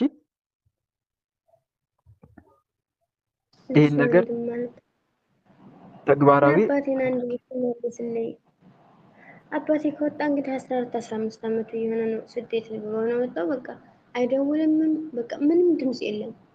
እና አሁን እኔም ጸሎት ማለት በቃ በጸሎት ያሰብኩት አሁን ነው። በቃ ያኔ አባቴ በቃ ያሳሰበኝ አሁን ነው። እና በቤተ ክርስቲያን ሙታን ብለን እንትን እንዳልን ያኔ ሙታን ነው ተባለ። አሁን በቃ ወጥታ ቀርታል። በቃ ስሙን ነው እርስት የተባለው ማለት ነው። እና ማድረግ አለብኝ። እሺ ታለምዬ፣ ሊቀ ሰማዕት ቅዱስ ጊዮርጊስ እዚህ ጋር አልመለሰልሽም? መልስልሻል አይደል? ሰማዕቱማ እንደዚህ አንድ ቀን አባትሽን ያመጣዋለሁኝ ችግር የለም ግን የባዕድ አምልኳችሁን አቁሙ ምናምን አለኝ። እኔ ደግሞ ማመልከው መድኃኒዓለም ነው፣ ሌላ ምናምን ብዬ ዝም አልኩኝ። እየጠበቅኩ ነው እንደሚያመጣውማ ተስፋ አለኝ። መልካም። ባዕድ አምልኮ ነበረ ማለት ነው ቤታችሁ አይደል? አዎ የእናቴ እናት ያኔ እናቴ እናት እንትን ነበር። አሁን ግን እሷ አቆርባለች። እናቴ ግን ስታጎራ ነበር በፊት፣ አሁን ግን አታጎራም። እግዚአብሔር ይመስገን። አሁን ንስሐ ምን ዘመን እንድትገባ ነው እንደ እግዚአብሔር ፍቃድ። መልካም። ያንን ማድረጓ መልካም ነው። በንስሐ ምትክ ደግሞ አንድ ስራ ስሪ አንቺ። የሰማዕቱ ቅዱስ ጊዮርጊስን ዝክር ቤትሽ እንዲዘከር አድርጊ። እናትሽ በእጇ እንድትዘክር። ሰማዕትዬንም አሁን 3ኛ ዓመት ጀምሬያለሁ። ማዚያ ጊዮርጊስን በራሴ በስሙ በሱ ስምንተኛ አይኔን እያመመኝ ነበረ። ቋራው ጊዮርጊስ እንጂ ተፈውሼ ጀምሬያለሁ። እግዚአብሔር ይመስገን። መልካም ቀጥይ። አሁንም እናትሽ ደግሞ በቤት ውስጥ የቅዱስ ጊዮርጊስ ገድል እንዲጸለይ እንዲነበብ እያደረገች ቤቱን ጸበል መርጨት፣ እናትሽም ጭምር እንድትማጸን፣ ወር በገባ መባ ማስገባት፣ ለሰማዕቱ ለቅዱስ ጊዮርጊስ ዕጣን፣ ጧፍ፣ ዘቢብ 1 ኪሎ እንዳቅምሽ ማስገባት፣ እንዲህ እያደረግሽ ተማጸኝ። አሁንም እናም ደግሞ ከአንቺ የሚጠበቀው እሱን ደስ የሚያሰኝ ስራ እየሰራሽ እሱን በትዕግስት መጠበቅ ነው። እሺ በትዕግስት መጠበቅ። በለሱን የጠበቀ ፍሬዋን ይበላል፣ ጌታውን የሚጠብቅ ይከብራል ተብሎ ተጽፏልና። ግልጽ ነው አይደል? ይህንን አድርጊ። ደስ የማይል ነገር ካለ አሁንም ቢሆን ቤትሽን እየፈተሽ በቤተሰቦችሽ በኩል ያልተስተካከለ ነገር ካለ እነሱን እያስተካከልሽ በተስፋ መጠበቅ ነው። እየጸለሽ እየተማጸንሽ ማለት ነው። ያንን አድርጊ።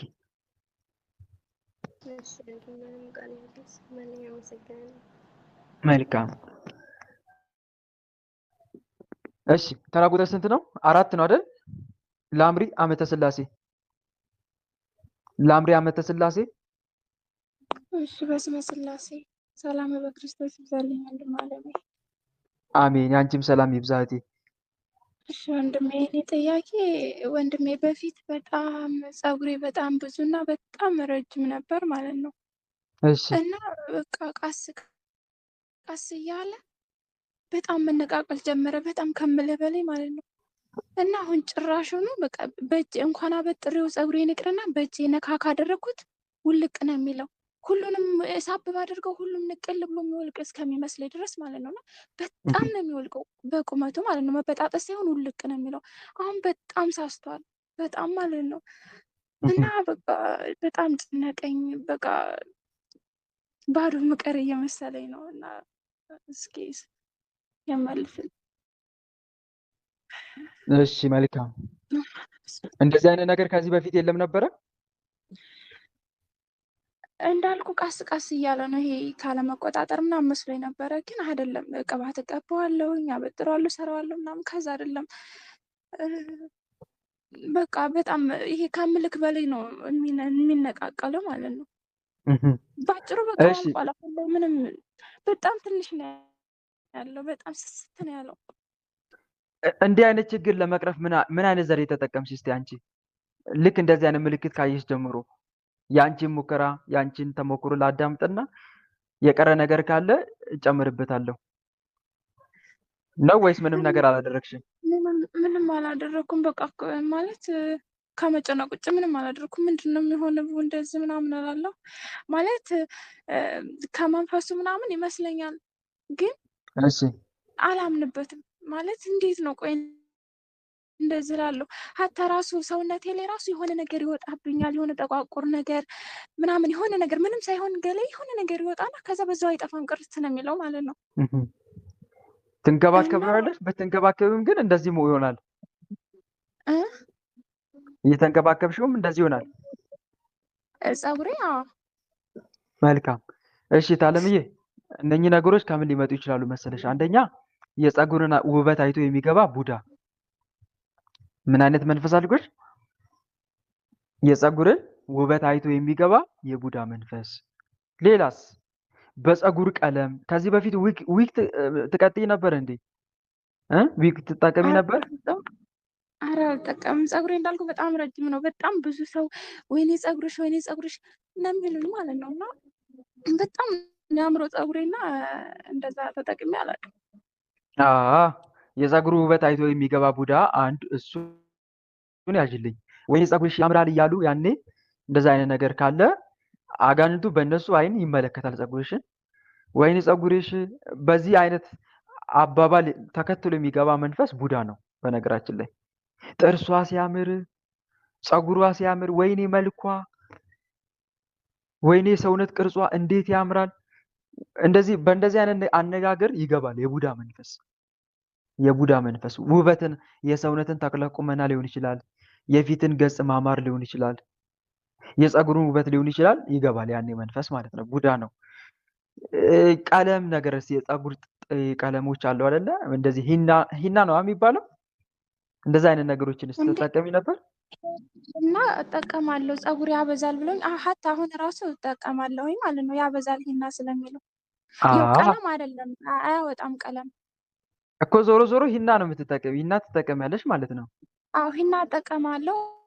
እና ደግሞ ማለት ነው በዛውም ላይ ፎረፎር በጣም ነው የሚያስቸግረኝ።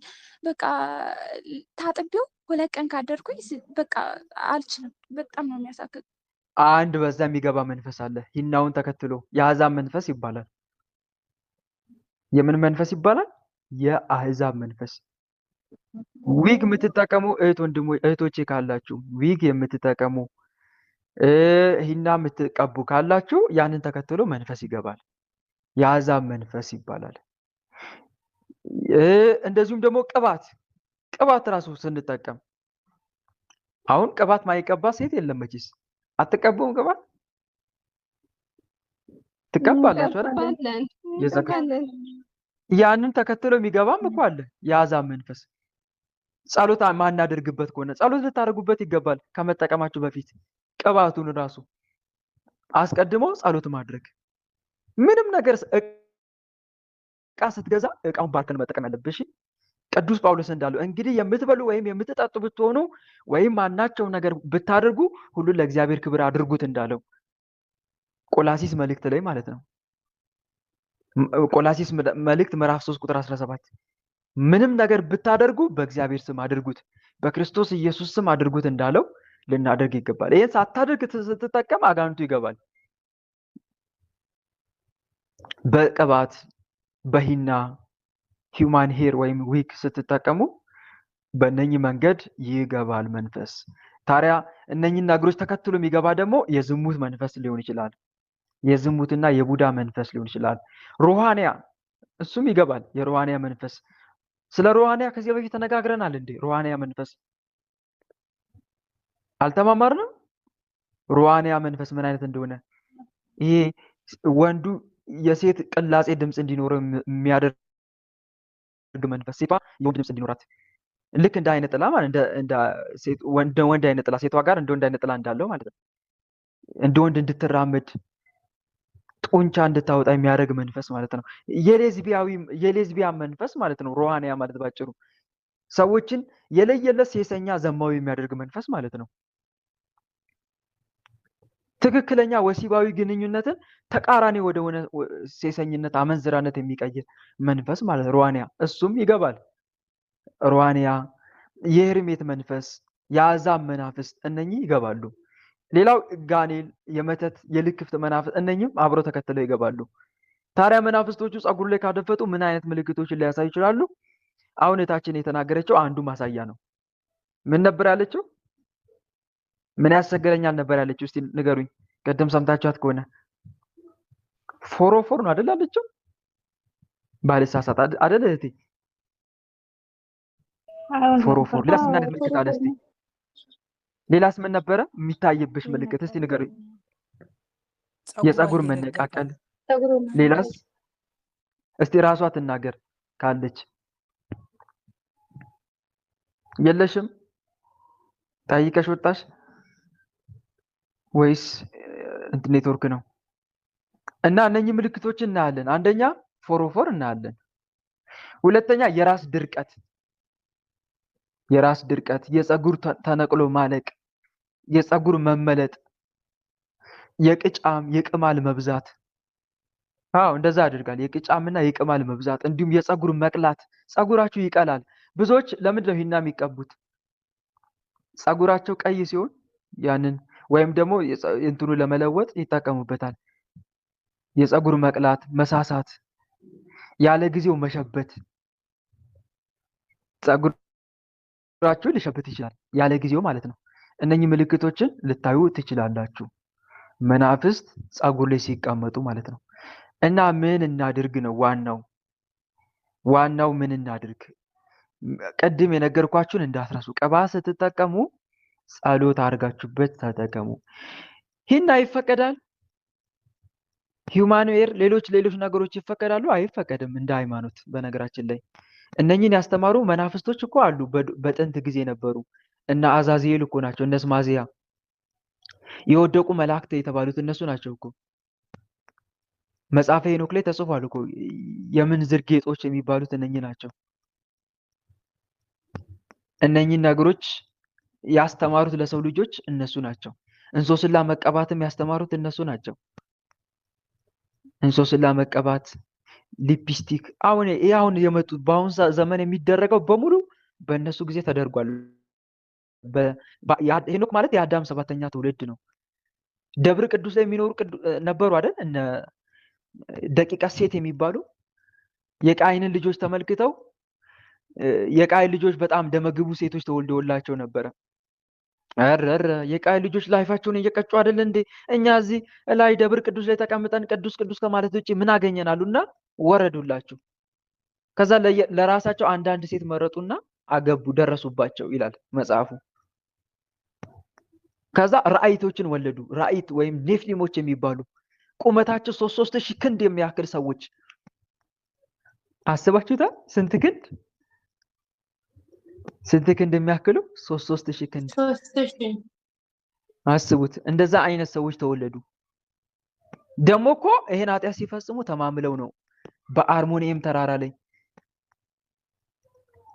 ለዚህ በደል ራሳችንን ተጠያቂዎች እንዳትክዱኝ ያለ እስማኤል አምሏቸው ወረዱ፣ ደረሱባቸው። ከዛ እግዚአብሔር አምላክ መቼም ቢሆን ኃጢአታቸው እንደማይሰራላቸው ቁርጡን ነገራቸው በሄኖክ አማካኝነት። የዓለሙን ኃጢአት በእነሱ ላይ እንደሚጽፍባቸው እነ ቅዱስ ገብርኤልን እነ ቅዱስ ሩፋኤልን አዘዘ። እሰሯቸው በጨለማ ቤት ውስጥ እስከ ዕለተ ምጽአት ድረስ በጨለማ ቤት ውስጥ ዝጉባቸው ተባሉ። ተዘግቶባቸው አሁንም ድረስ አሉ። ይሁዳ አስታውሷቸዋል በመልእክቱ። የራሳቸውን አለቅነት ያልጠበቁትን መላእክት በዘላለም እስራት ከጨለማ በታች እስከ ታላቁ ፍርድ ድረስ ጠብቋቸዋል ይላል። በኋላ በዕለተ ምጽአት እነሱ ናቸው እየመሩ የዓለምን ኃጢአተኛ ሰዎችን ወደ ገሃነም የሚወስዱት፣ እየመሯቸው ማለት ነው። እና እነኚህ ናቸው ያስተማሩት። እነኚህ ነገሮች ዛሬ ሴቶች የሚቀቡትን የምንዝር ጌጦችን ያስተማሩት፣ ስስ ልብስ መልበስ ራሱ ያስተማሩት እኮ እነሱ ናቸው። የዳሌ ቅርጽሽ እንዲታይ የሚያሳይ ልብስ መልበስን ያስተማሩት እነሱ ናቸው። ዛሬ የሚደረገው ምንዝር ጌጥ በሙሉ ማለት ነው። ታዲያ እነኚህ መናፍስት ናቸው የሚገቡት፣ አብረው ተከትለው ይገባሉ። ከዛ እንደዚህ አይነት ሴራ ፈተና ያመጣሉ ማለት ነው። የራሳቸውን ሰው ይንከባከቡታል፣ እንደውም ውበቱን ጭምር። መናፍስቶቹ ይሄ ለማጥመድ የሚፈልጉትን ሰው በሱ ተከትለው ይፈታተናሉ ማለት ነው። ይሄ የታወቀ ነው፣ ማሰናከያ የሚሆነው ማለት ነው። አንዳንዱ ደግሞ ልክ እንደዚሁ ውበቱን አይተው ከገቡ ወይም ቅናት፣ ምቀኛ ሆኖ የገባ መንፈስ ከሆነ ቡዳ ይነቃቅለዋል ማለት ነው። ምንሽን? ጸጉርሽን። ለምን? በውበትሽ ቀንቷል በሰዎች ላድሩ የመወደድን እንትን ስላገኘሽ እና ከዚህ አንጻር ነው። ስለዚህ ምን ማድረግ? የምትቀቢውን ቅባት ጸሎት አድርጊበት። እንደዚህ በሉት። አማትቡ ጸሎት ካደረጋችሁበት በኋላ ጌታ ሆይ ይህንን የምቀባውን እባክን ጸጉሬ ላይ ላለ ክፉ መንፈስ፣ የጸጉሬን ውበት አይቶ የገባን ክፉ መንፈስ ያዝልኝ ይህንን ቅባት በመቀባ ሰዓት ብላችሁ ጸሎት አድርጋችሁ መቀባት፣ እንደ ቅባ ቅዱስ ማለት ነው፣ መጠቀም ማለት ነው። እና እንደዛ አድርጉ። ሌላው ደግሞ መናፍስቱ መቀጥቀጥ፣ ተነስ ከጸጉሬ ላይ እያሉ መቀጥቀጥ። ለተለያየ ለማንኛውም ችግር መናፍስቶች እንደምንቀጠቀጥ የለም፣ ጸጉር ላይ የተቀመጠውን መንፈስ መቀጥቀጥ ይነሳል። ተነስ ከጸጉሬ ላይ። አንዳንዴ ተላጩ ያሰኝሻል። ኧረ ወንድሜ አሁንማ ጭራሽ እኔ እያልኩ ነበር። አሁንማ ጭራሽ በቃ ብላጨው በጣም ደስ ይለኛል። እንደዚህ ከምሰቃይ እላለሁኝ። አትላጭ። ተላጩ ስላለሽ አትላጭ። ተላጩ የሚያሰኘውም እሱ ነው። ግን ጸጉር ላይ የሚቀመጡ መናፍስት የአእምሮ መተትን በነገራችን ላይ በጸጉር የተደገመ ካለ እሱም እንደዚህ አይነት ምልክቶችን ያሳያቸዋል።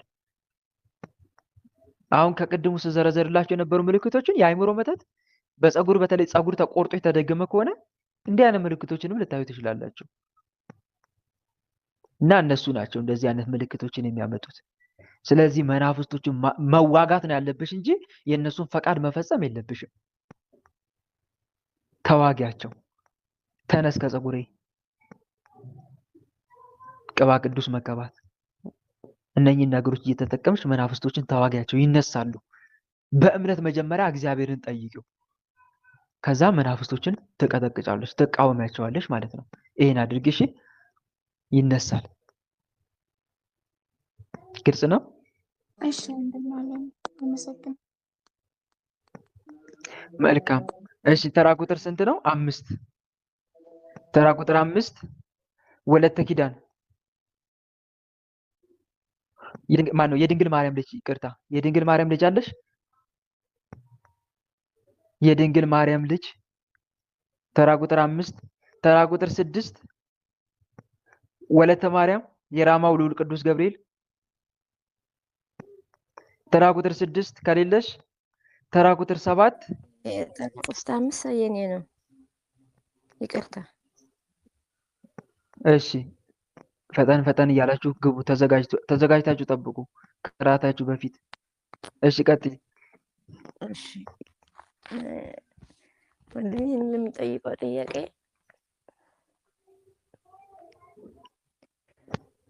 እየተሰማ ነው? እሺ አዎ እየሰማሁሽ ነው። አዎ የሚጠይቀው ጥያቄ ወንድሜን እናቴ እንትን ምን እንደሆነ ወንድማችን እህታችን ያለኝና እናቴን ምን እንደሆነ ከሁሉ ሰው እኔ ለይታ ለእኔ ትወደኛለች ማለት ነው። ከዛ እኔ የእነሱ ታናሽ ልጅ ነው የወንድማችን እህታችን ታናሽ ልጅ እያለሁ ደግሞ ወንድማችን እህታችን ደግሞ አንድ ነገር ከመጣ እናቴ ያንቺ ነገር ትሰማለች እና አንቺ ንገሪያት ምናምን ይሉኛል። ከነገርኳት እኔ ደግሞ እውነታችሁ ነው። እኔ አንድ ቃል ከተናገርኩ ሳትሰማለች። እናትሽ? አዎ እናቴ ማለት ነው። ግን ታናሽ ልጅ ነው ከቤተሰብ እነሱ ያሉ ነገር አይሆንም። እኔ ከነገርኳት እነሱ ደግሞ የሰው ሀገር ነው ያለው ሲጠይቃቸው አንቺ ንገሪያት እናቴ ምን ሆና ነው አንቺ ከነገርሻት እኮ ትሰማለች፣ ሁሉ ነገር ትሰማለች። ልብስ ከገዛሁላት ደግሞ የእነሱ አልፈልግም ያንቺ እፈልጋለሁ ትላለች። ትንሽ እያለሁ መኮራ ማለት ነው። እሺ እኔ የሆነ ልብስ ከገዛሁላት የእሷ ልብስ ይመቸኛል፣ የእናንተ ግን ምናምን አትችሉም። እንደዚህ ያለች እንትኑ እያለ ነው። እኔ ደግሞ ወንድሞቼ ደግሞ ወደ እኔ እየጠሙድኝ ነው። ምን አንዳንድ ነገር እንዳለ እየመሰላቸው ማለት ነው። እሺ ከዛ አልፎ ደግሞ እናቴ ድጋሜ ደግሞ ነገሩን ወደ ልጄ እንደዚህ አይነት ክስተት የተያየ ነው። ከልጆቿ አልፋ ደግሞ የኔ ልጅ ትወልዳለች ከነሱ በላይ ከኔ አልፎ ወደ እሱ ደግሞ ዘለቀ ነገሩ ማለት ነው። አንቺን ትታውን የአንቺን ልጆች ነው እየወደደች ያለችው ማለት ነው። እኔና ልጄ ብቻ ሌላ ሰው ጭራሽ አትወልድም። አይ ከኔ አልፎ ስትይ እኮ ነው። ከአንቺ ያለፈው ምንድን ነው ነገሩ? ያልኩ ነው እኔ እንዳልኩ ነው ማለት ነው። አነጋግር አማርኛው አንዳንድ እየጠፋኝ ስለሆነ መውደዱ ከኔ ቀጥሎ ድጋሜ ደግሞ አሁን ወደ ልጄ እየተላለፈ ነው። እኔ ወደዋለሁ ለእሱ ትለዋለህ። ትንሽ ሳይሆን ደግሞ ደህና ነገር ማለት ነው። ልጄ ትልቅ ሆኗል። ለአንተ ቤት ይሰጣለሁ እወድሃለሁ ምናምን ትውላለች እናቴ ማለት ነው። ይሄ እንትን ችግር አለ ይሆናል። የኔ ብቻ ነው የምትሰማ እናቴ። እሺ መልካም። ግን አልጠየቅሻትም ማለቴ አልጠየቅሻትም ስልሽ ለምንድን ነው ናችሁ ትለኛለች። ክፉ ናቸው? አዎ ትላለች። እና ለአንቺ ወድሻለሁ፣ አንተ ጥሩ ሰው ነሽ፣ ጥሩ ሰው ልጅ ነሽ፣ ልቦናሽ ደግሞ እኛ ምናምን አለባቸው እንደዚህ ያለችኝ እና እኔ ደግሞ ግራ እየገባኝ አሁን ደግሞ ልጄ ወደዛ ሁለተኛ እንዳልኩ ይቅርታ ለአማርኛው በጣም ትወደዋለች። በጣም ከአንጌ ያለፈ መልካም ነው። ግን አሁን እዚህ ጋር አንድ ነገር አለ። እነሱ ክፉዎች ናቸው ሲባል የሚያሳዩት ክፋት አለ፣ እናታቸው የሚያሳዝን ነገር የሚሰሩት ስራ አለ። አሁን አንዳንድ ነገር እነሱ ያኮርፋሉ ምናምን። አባቴ በህይወት የለምና የአባቴ ቤት እንፈልጋለን ምናምን አንድ ነገር ይላል። እያለፉ ማለት ነው። እኔ ደግሞ አይሆንም እኔ ለራሴ እናቴ እያለች ይሄ ቤት እኮ የእሷ ነው እንደዚህ ለምን ትላላችሁ? እሷ ካለች በህይወት እስካለች ብለን ለምን እናንተ እንደዚህ ትላላችሁ ይላቸው ማለት ነው። አይዞሽ እናቴ እኔ አይዞሽ ይላታለሁ። ግን ከትንሽ ጀምሮ ትንሽ እያለሁ ምክሮ እንደዚህ ይሆናል። ከዛ ደግሞ እኔና ልጄ በጣም እየተንከራተትን ነው። ምንም እኔ እዚህ ስደት ሀገር ስንት ዓመት ሆኖናል። እሱ እኔ ስደት ከመጣሁ ስደት ይመጣል። በየሀገሩ ትምህርት እየገባ ነው ልጁ በየሀገሩ አንዱ መቀለ፣ አንዱ ውቅሮ፣ አንዱ አዲስ አበባ፣ አንዱ ኦሮሞ ሀገር፣ አንዱ ምን እያለ ምንም ትምህርቱ አልገባም ማለት። ከዛ በፊት ግን ትንሽ ታሞ እሱ እናቴ ታማ ጸበል ምናምን ስትሄድ ትንሽ እያለ እናቴ ወደ እኔ ትጥለዋለች ትንዋለች እና ልጄ ሰጠችኝ ስትሄድ ጸበል ላይ እኔ ደግሞ ጎረቤት ትቼ ልዩ ውሃ ሊቀዳ ሲሄድ ሴትዮዋ ልብሷ አውልቃ ምናምን አውልቃ እንትን እያለች ጠበቀችኝ ሴትዮዋ አለች። አልኩ ከዛ በዛ ችግር ይሆናል። በዛ ሲታመም ደግሞ ወደ ጠንቋይ ወሰድኩት ቆይ እስቲ ልጁ እህት አለም እስካሁን። ቆይ አንዴ አቤት። መጀመሪያ አልጨረስንም። ቆይ በወንድሞችሽ በኩል ያለውን እሺ ወደ ሌላ ጥያቄ ውስጥ እየገባች ስለሆነ ነው። እዚህ ጋር አሁን እሺ አንደኛ እናቴ እኔ ለይታ ትወዳለች ብለሻል። መልካም። አዎ ግን እነሱን ደግሞ አትወዳቸውም፣ ይህ ጥያቄ ፈጥሮብኛል ብለሻል። አዎ አሁን ይሄን ከሁለት አንጻር ልናየው እንችላለን። እሺ አንደኛ ለምሳሌ ያለምንም ምክንያት የምጠላቸው ከሆነ ችግር አለን ማለት ነው። ያለምንም ምክንያት የምጠላቸው ከሆነ ግን አሁን እዚህ ጋር እየጠላቻቸው ወይም ደግሞ ለእነሱ ቦታ እያልሰጠች ያለችበት ትልቁ ምክንያት ምንድነው ከተባለ እሷ በህይወት እያለች ውርስ ነው የሚፈልጉት ማለት ነው። የውርስ ጥያቄ ያነሳሉ ማለት ነው። ይሄ ነው። እሺ በዚህ ምክንያት ነው ማትወዳቸው። ወንድሜ ሁሉ ጊዜ ወደ እነሱ እኔ ለራሴ ከጠየቅኳት ትራገማለች። እኔ እንደዚህ አትበልናት የምን ሆነሽ ልብስ እያታለሁ እነሱማ አንድ ነገር ይሆናሉ። እኔ ያልኩ ነገር አይቀርም ትላለች፣ ትራገማለች። ለእኔና ለልጄ ብቻ አንድ መርገም አፏ ላይ አይገባም። እኔ እየሰማሁ ማለት ነው። በኋላ እንጃ እነሱ እነሱ ግን አንዴ ትራገማለች። ትራገማለች። ወንድሜ እንደዚህ የራሱ ጉዳይ ድፍት ይበል፣ በዛ በኩል ይቅር፣ ምን አገባኝ። እነሱማ ቁም ነገር አይሆንም፣ ለቁም ነገር አይደርሱም ትላለች። ከዛ ትልቁ ወንድሜ ትራገማለች። እሱ ጥሩ ነው የነበረ። ትራገማለች። ሴት ልጆች አለ፣ ወንዶች አለ። ምንም እስካሁን አንድ ያገባ ነገር የለም። እሷ ደግሞ ገና ነው ትላለች። ስትራገም መርገሙ ይደርሳል ማለት ነው። ያው ገና አንድ ነገር አለ ደግሞ ለነሱ ገና የእነሱማ ገና ነው ትላለች። እናት ያረ እንደዚህ አትበል፣ ነውርም እንደዚህ እኮ አይባልም ይላታሉ እኮ። ስትራገማቸው መርገሙ ይደርሳል ማለት ነው እነሱ ላይ አይደለም። አዎ ይደርሳል። መልካም። አንድ ነገር አለ አሁን እዚህ ጋር አንደኛ እናትሽ ጋር እስቲ ባዕድ አምልኮ ታመልክ ነበረ እናትሽ? ምንም አታምልክም፣ አታውቅም። ቡናና አረቅ ግን ትወዳለች። ግብር ነው እሱ ራሱ። እሺ እንግዳ የመጣ የቤታችን የመጣ እንግዳ ሁሉም ሰው አረቄ ይዘው የሚመጣ እሷ ደግሞ ትጠጣለች። አረቄ የሚወድ መንፈስ ማን እንደሆነ እስቲ ታለምዬ ተረጋግተሽ ለመመለስ ሞክሪ። ወንድሞቼ እህታችን ቆይ እስቲ ጥያቄ የምጠይቅሽን ብቻ መልሽልኝ። በእናት አያት በኩልስ ቅድመ አያት በኩል ባዕድ አምልኮ ነበረ ከዚህ በፊት? በዛ በኩል ወንድሜ እኔ አላገኘኋችሁም። ሞቶም ነው ያገኘኋችሁ። ሲወለድ ሞቱ። ምንም አንድ አያቴ በህይወት አላገኘሁም። አሁን እዚህ ጋር አንድ ነገር እንረዳለን እህት ወንድሞች። አላገኘሁም፣ ምንም አላውቃችሁም። ምንድን ነው ከተባለ አንደኛ እናት የምትራገም ከሆነ ስትራገም ደግሞ እርግማኑ የሚደርስ ከሆነ አለ ማለት ነው። ቡዳዛር መንፈስ አለ። ቡዳዛር ወይም ጠቋር። ምናልባት ይሄ መንፈስ አላማው እቅዱ ፈራጅ ሊያረጋትም ሊሆን ይችላል እናትን። በተለይ ሰው ሁሉ አረቄ ይዞ አንድ ቀን ግን ምን አለች እኔ ከታላቅ እህቴ ተጣልታ ማለት ነው። ከታላቅ እህቴ ተጣልታ እኔ እና ልጇ ልትገድለኝ አስባ ነበር። እባብ መጣና እባብ ሞቶ ሲቆም በራችን ላይ እሷ ተወችና አለች። እኔ እባብ እንዴት ይመጣል አልኩት። እሱስ አንድ ነገር አለ ይሆናል። እህት አለምዬ መጀመሪያ አዳምጪኛ። ስናገር ንግግሬን ጨርሰሽ ካልገባሽ መጠየቅ ትቻለሽ በማለሽ።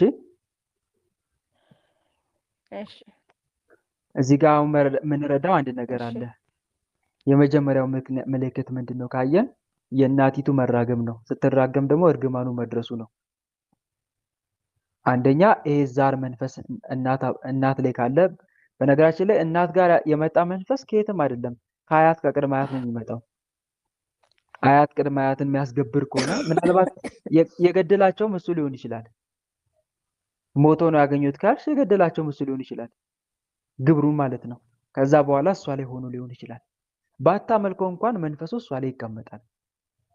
በአንድም በተዘዋዋሪ መንገድ ግብሩን ያገኛል። አሁን ቡና በማስፈላት ከዚህ በፊት በቡና የሚካደሙት ከሆነ አረቄም፣ እነኚህ ጠቋር፣ አዳልሞት፣ ወሰንጋላ ካሉ እንደዚህ አይነት ምልክቶች ቡና፣ አረቄ፣ እነኛ አይነት ነገሮች የእነሱ ግብር ናቸው። እነኚህ ነገሮችን ምልክቶችን ልናይ እንችላለን ማለት ነው። አንዱ ይሄ ነው። ምናልባት እናትን ቀስ በቀስ ወደ እንትን ሊያደርጋት ይችላል። ይሄ በተለይ ሲራገሙ የሚያደርስ ማን ነው? አንድ ተከትሎ ተግባሩ የሚያደርግ ለምሳሌ አፈር ብላ ስትለው ያ ልጇ ወርቆ የሚነሳ ከሆነ ወይም ደግሞ አይሳካልም ስትለው ያ ልጅ ሄዶ ማይሳካለት ከሆነ መንፈሱ ቀስ እያለ እናቲቱን ወደ ምንድን ነው የሚወስደው መሰለሽ? ፈራጅ ነው የሚያደርጋት። ሟርተኛ ወይም ደግሞ አስቀምጦ ነይ ፍረጅልን እያሉ ሰዎች ወደ እሷ እየመጡ እንድትፈርድላቸው ነው። ይሳካል አይሳካም እስኪ አሟርችልን ወይም ጠይቅልን ይሏታል። የዚህ ሰዓት አንተ ይሳካላል አንተ አይሳካልም እያለች ተመልሳቸዋለች ማለት ነው። እንዲህ ያደርጋል መንፈስ። በነገራችን ላይ ቀስ በቀስ ወደዛ ነው የሚወስደው። አንዱ ይሄ ነው። ሁለተኛ ደግሞ ለምሳሌ እነኛ እንትኖቹን ሌሎች ወንድሞችሽን የምትጠላ ከሆነ መንፈሱ እሷ ላይም ሆኖ ለእነሱ ጥላቻ ሊያሳያቸው ይችላል። ምናልባት እነሱ እንዲጠሉ የሚያደርጉበትን ምክንያት እናቲቱ እንድጠላቸው የሚያደርገውን ምክንያት በእነሱ ላይ ያንጸባርቅና ከዛ በኋላ ጥላቻውን በእናትየው ላይ ሆኖ ያሳያል። እንዲህ አድርጋችሁ አይነት ምልክቶችን ሊያሳይ ይችላል። ምናልባት እኔን ለምንድን ነው ለይታ የምትወደው ከተባለ ከአንቺም ከምታሳያትን ባህሪ እንዲህ አታድርጊ በጸባይ የምትጠይቂያት ከሆነ ለአንቺ እንደዚህ አይነት የማድላት ሁኔታ ልታሳይሽ ትችላለች። አንድም ሰው ከመናፍስት ተንኮልና ሴራን ብቻ ሳይሆን ከሚያሳየው መልካም ምግባርና አነጋገርም ጭምር ሊወደድም ይችላል። ይህን እንዳትረሱ። አንዳንድ ወላጅ ለምሳሌ ወላጅ ልጁን ያለ ምክንያት ሊጠላም ይችላል፣ በስራውም ምክንያት ሊወደውም ይችላል። ከዚህ አንጻርም ልናይ ይገባል ማለት ነው። ግን ይሄ መንፈስ እናትየው ላይ ያለ መንፈስ አንቺን አይፈታተንሽም ማለት አይደለም። በአንድም በተዘዋዋሪ መንገድ ይፈታተንሻል። ዛሩ ምን አይነት ስራ ሊሰራ ይችላል ከተባለ አንደኛ የሚሰራው ስራ ምንድን ነው? መናፍስትን መሰብሰብ ነው። መናፍስትን የሚሰበስበው በተለያየ መንገድ ነው። አንደኛ ቡዳ ሆኖ ቡዳ መናፍስትን ሊሰበስብ ይችላል።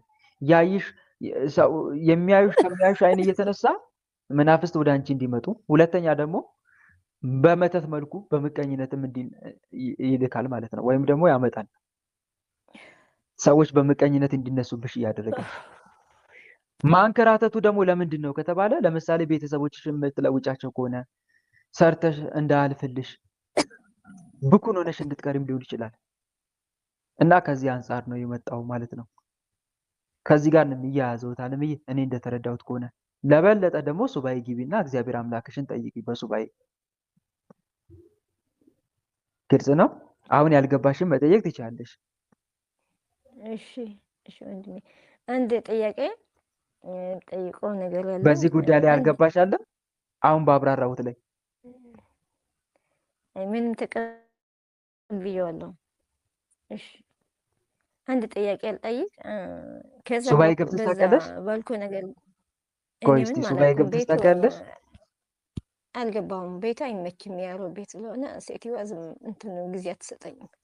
የስራ ሱባኤ እኮ መግባት ይቻላል። ታዲያ የስራ ሱባኤ ማለት ስራችን እየሰራሽ ከስራው ጋር በተያያዘ ንግግር እያደረግሽ አንቺ ለየት ያለ ጸሎትና ስግደት ይዘሽ እግዚአብሔር አምላክሽን እኮ መማፀን ትችላለሽ። ይሄን ማድረግ ትችላለሽ። ንስሐ ገብተሻል? ቋሚ መንፈሳዊ ስግደት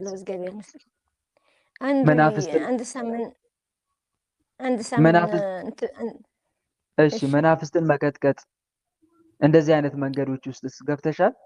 መገሰጽ ከእናት ከአባት የመጣ መንፈስ እያልሽ ምልክት አያሳየሽም? ያሳየኛል። እንትን ልቤ ይደክመኛል፣ በጣም ልቤ እንትን ይለኛል፣ እንደ እንትን ይላልና ያሰለኛል ማለት ነው። ከዛ ሲደርስ አባታችን ወይ ለራሱ መጨረሻ አልችልም፣ ልቤ እንትን ይለኛል። ስግደት ላይስ እንዴት ነች? አሰግጅም? በተለይ ልብ ለሚያፍን ክፉ መንፈስ ትልቁ መድኃኒቱ ስግደት ነው። ስግደት ላይስ? ስግደት ትንሽ ስግዳለሁ፣ ጎበዝ አይደለሁም፣ በጣም እየሸነፍኩ ነው። መስገድ አለብሽ ታለምዬ። ስግደት ላይ በርቺ። ጸሎቱን ቀነስ አድርገሽ ይኸውልሽ፣ ጸሎቱን ቀነሽ አድርገሽ ስግደት ላይ በርቺ። እየሰገድሽ ቀጥቅጪ፣ እየሰገድሽ ቀጥቅጪ። ግልጽ ነው አይደል? ልብም ያፈናችሁ ከሆነ እሺ በተለይ ጥርጣሬ እንደዚሁም ደግሞ ልብ የሚያፍን በበሽታ የሚፈታተን ከሆነ ዋናው ትልቁ ነገር ስግደት ነው። ስግደት ላይ ጨመር አድርገሽ መቀጥቀጥ። ከዛ ጸሎቱን የተወሰነ ጸሎት ቋሚ የሆነ መደበኛ የሆኑ ጸሎቶችን ብቻ መጸለይ ማድረስ። እንዲህ እያደረግሽ ልትማጸኝ ይገባል። ጸሎት ወንድሜ አንድ ጊዜ ሰይፈ ስላሴ፣ አንድ ጊዜ መድኃኒዓለም፣ አንድ ጊዜ የሩፋኤል፣ አንድ ጊዜ እንደዚህ እያልኩ ግልብጥብጥ እያለ ጸሎት ነው የምናደርገው። እኔ ደግሞ ማንበብ ምናምን አልችልም እና አንዱን ያዢ በድፈን እየሰማሁ ነው። አንዱን ያዢ ታለምዬ፣ ከዛ ወይ መልካም መድኃኒዓለምን ያዢና አንዱን ያዢ፣ አታለዋውጪ። ይሄ የምታለዋውጡ ከሆነ እህት ወንድሞች መፍትሄ አናገኝም። ዛሬ ሰይፈ ስላሴን፣ ነገ ሰይፈ መለኮትን፣ ከነገ ወዲያ ዳዊትን እንዲህ የምናደርግ ከሆነማ ምን አንዱ ላይ አንዱን አልያዝንም እኮ አልጸናንበትም። ይሄ ደግሞ ትክክል አይደለም። የሆነ ቋሚ የሆነ ጸሎት ያዙ ብቻ። አንድ እየለዋወጠ ብዙ ጸሎት ከሚጸልይ ሰው ይልቅ እኮ አንዱ ላይ ሙጥኝ ያለ ሰው ለውጥ ያገኛል። ግልጽ ነው አይደል? እና እያፈራረቃችሁ ዝም ብላችሁ ጸሎት አትለዋውጡ፣ አትቀያይሩ። ቋሚ የሆነ ጸሎት ያዙ። ዛሬ የምትጸልየው ጸሎት ነገም የምትጸልየው መሆን አለበት። ለውጥ አናመጣም ካልሆነ። ግልጽ ነው አይደል እህቴ? ቋሚ የሆነ ጸሎት ያዥ። ስግደቱንም ደግሞ ቋሚ አድርጉት። ዛሬ 50 ነገ 100 ነገ 100 ከነገ ወዲያ 300 እነዚህም ልንሰግድ አይገባም። ቋሚ የሆነ ስግደት መጠን ይዘን መስገድ አለብን። መቁጠሪያም ልክ እንደዛው ዛሬ ቀጥቅጠን ነገ አለመቀጥቀጥ። ከዛ 2 ቀን እንደገና ሳለፈ እንደገና። ይሄማ እያራዘመብን እኮ ነው። መድኃኒት እያቋረጡ እንደማዋጥ ነው እኮ የሚታየው። ግልጽ ነው አይደል? እሺ ወንድሜ አንድ ጥያቄ ልጠይቅህ። እሺ እንዳልኩህ ልጄ ትንሽ እያለ ሲታመም ወደ ጠንቋይ ወሰድኩትና ደፍተራው ምን አለኝ። እኔና ወንድሜ እህቴ ሄደናል። በጣም ታመመ ልጁ። ሲታመም ደግሞ ምክንያቱ እንዳልኩ ሴት እናቴ ጸበል ቦታ ስትሄድ እኔ ከተማ እናቴ ነው ትንሽ ገጠር ነው የነበረች። ከዛ ልጁ እናቴን ያደገና ምን አለችኝ፣ ልጅሽ አዥኝ ጸበል ሊሄድ ነው አለችኝና እሺ ብዬ ሲይዘት ሴትዮዋ ውሃ ላመጣ ልጄ ይጠብቅልህ ሲላት ሴትዮዋ ልብሷው ልቃ እንደ ደሮ በጭንቅላት ያዘሩት ነው ያገኘኋት። ከውሃው ሲመጣ ጭንቅላቷ በጭንቅላት ያዘሮች ልጁ ልጄ የራሴ ልጅ ምንድን ነው የምታዞረው? ልጁ ሴትዮዋ ልጅ የላትም። እሺ ልጅ ስለሌላት እኔ ውሃ ላመጣና ልጄ ጠብቅልኝ ብዬ ሰጠኋት ለሴትዮዋ። እሺ እሳ ትልቅነት በዛ በኩል እኔ ደግሞ ትንሽ ነው የነበርኩትና ልጅ መያዝ ምናምን እንትኑ ብዙ አልነበረኝም። ከሆነ ከሳ ደግሞ ይሁን አልኩትና ሴትዮዋ ውሃ ላመጣ ሲሄድ ውሃው ተዘግቶ አገኘሁና ሲመለስ ቶሎ ብዬ ሲመለስ ልውሳው ልቃ ምን አድርጋ ሴትዮዋ ወደ እንደ ዶሮ በጭንቅላታ ያዘሮች ነው ያገኘሁት። ከዛ ደበቅኩ። ለእናቴ ሳይነግራት ለወንድማቸው ሳይነግራችሁ በጣም ታመመና ወደ ጠንቋይ ቤት ተወሰድን፣ እኔና ወንድሜ እህቴ ማለት ነው። ከዛ ጠንቋይ ምን አለኝ፣ እዛ ለብቻው ልጁ ቀይና ወፈር ያለን ነበር። ይሄ ልጁ እዚህ ያስቀምጡና ሂዱ እናንተ ወደ ውጭ ጠብቁኝ አለኝ። እሺ ብዬን ስንወጣ ደግሞ ስንጠብቅ በጋቢ እንደዚህ ልጁ አልቀመጥም ገና የ6 ወር ልጅ ነው ምናምን ስንል ምንም ይቀመጣል ብሎ በጋቢ ምናምን እንደዚህ አድርጎ አስቀመጠውና ከዛ ልጁ በጣም ምንም ለቅሶ ምናምን አላውቅም። ከዛ እንደ ድንጋይ አለቀሰ። በዛና በውጭቱ በኩል ያለን ማለት ነው። ከዛ ወሰዱና ይሄ ውሃው 7 ቀን ዘፍዝፋችሁ ጥሩ ደግሞ ትመለሳላችሁ። ከጎጃም መድኃኒት ላመጣና ከዛ ይሻለዋል ትመለሳላችሁ ከ7 ቀን በኋላ ይሄ ክታብ ደግሞ እሰሩበት ብሎ ሲሰጥ እሺ ብለን እንደዚህ ያደረግን። ከዛ እስከ አሁን ልጁ እየተንከራተተ ነው። በዛ ችግር ይሆናል። አዎ በደንብ አሳልፋችሁ ሰጣችሁት እኮ ለሰይጣን አሳልፋችሁ ሰጣችሁታል እኮ። በደንብ ነው የሚፈታተነው። የሴትዮዋ ምናልባት ይሄ ስታዞር ያየሽው ምናልባት የአዙሪት መንፈስ ወይም ደግሞ የአዙሪት ማለት የዝውውር መንፈስ ማለት ነው። ለምሳሌ ልጅ አላት የራሷ የሆነ የላትም፣ ምንም ልጅ የላትም እስካሁን ድረስ ማለት ነው። እሺ ከዛ ለምን ሲላት እኔ ምንድነው ለምን ሲላት እኔ እኮ ልጅ የለኝም እንደሱ ለምን እንትን ማለት ፈልገ ነው ሲተለኝ በዛ ትንሽ ለነበርኩ እሺ ብዬ ዝም አልኩት። ለቤተሰብ ምናምን ለትልቅ ሰው ምንም አልተናገርኩም እኔ እኮ እስካሁን ልጅ ማለት ነው። የለኝም አሁን ምን ግን እየቆጨኝ ነው። ምን አለች? ልጅ የለኝም እኔ ከዛ ምን ልጅ ስለሌለኝ እህ እንደዚህ ካረኩ ልጅ ይሰጠኛል እግዚአብሔር ብዬ ነው ማለት። ሴትዮዋ ትልቅ ናት፣ እኔ ደግሞ ተነሽ ላይ ነበርኩ። አሁን ምስጢሩ አሁን የገባኝ እንግዲህ ጸሎት ከገባሁ በኋላ ምንም አላውቅም እኔ በዛን በኩል ዝም አልኩ። ለሰው ለትልቅ ሰውማ አልተናገርኩም። እያዞረች ነው ፈጣሪ ልጅ ይሰጠኛል ብለህ የምታስበው? እንጃ በዛን ጊዜ እኔ ምንም አላውቅም። አሁን እሱ ይሆናል እየተንከራተተ ያለው ልጅ መልካም። ግን ስለ ሴትዮዋ ማንነት አታውቂም? ነው ያልኩ። ለምሳሌ እንደዚህ አይነት ባዕድ አምልኮ ውስጥ እንዳለች እንደዚህ አይነት ነገር ውስጥ የለም በቃ ገሮታችን እ እኛ ምንም እኔ አላውቃትም። ምን ትሰራ እንደሆነች አላውቅም። እዛ በጎረቤታችን ስለነበረች በኪራይ ቤት ምናምን እንትን አላልኳትም። ግን ሴትዮዋ የሀገራችን ልጅ ናት። መልካም። በዛ በኩል ውስጣ ምናምን ውስጥ ገብቼ አላውቅም ማለት ነው። መልካም። ከዛ በኋላ ያንን ካደረገች በኋላ ልጁ መታመም ጀመረ። በጣም ታመመ። በጣም እንትኑ ወደ ላይ አይኑ ወደ ላይ ካለ ወደ ታች እንትኑ ማለት አልችልም። አንገቱ ወደ ላይ ብቻ እንደዚህ ቆሞ ነው የቀረ። ከዛ እኛ ደግሞ ፈርተን እንትኑ በምን ሲባል እኔ ምንም አልተናገርኩም። ይሄ ነገር ደበቅኳቸው። ሴትዮዋ ላይ ያለ ቡዳ ነው እንደዚህ የሚያደርገው። የቡዳ ዛር መንፈስ ሴትዮዋ ላይ አለ። ልጁን ሲበላው ወይም ደግሞ ስራውን ሲሰራ በደዛ መልኩ ይገባል። ከገባ በኋላ ምን ያደርጋል ማለት ነው? ልጁ ይታመማል። የልጁ መታመም ከሴትዮዋ የመጣ መንፈስ እንዳለ ነው የሚያሳየው። ከሴትዮዋ የመጣ መንፈስ እንዳለ ነው። ከዛ ልጁ ይታመማል። ቀጥታ ወዴት ነው የወሰዳችሁት? ወደ ጸበል ነበረ፣ ወይም ደግሞ ስጋው ደሙን ነበር ማቁረብ የነበረባችሁ። እንደ ሃይማኖተኛ ከሆነ ለፈጣሪ አሳልፋችሁ ሰጣችሁ፣ ወይም ለአንድ ቅዱስ አሳልፋችሁ ሰጣችሁ።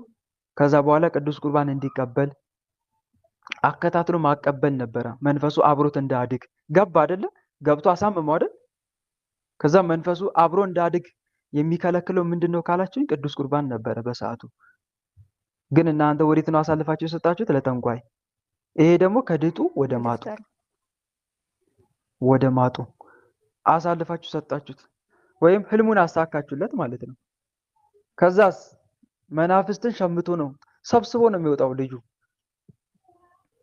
ከዛ በኋላ በህይወቱም ብኩን አድርጎ ያስቀምጠዋል ማለት ነው። አሁን የምታዩ ምልክቶች የእነኚህ መናፍስት ውጤቶች ናቸው።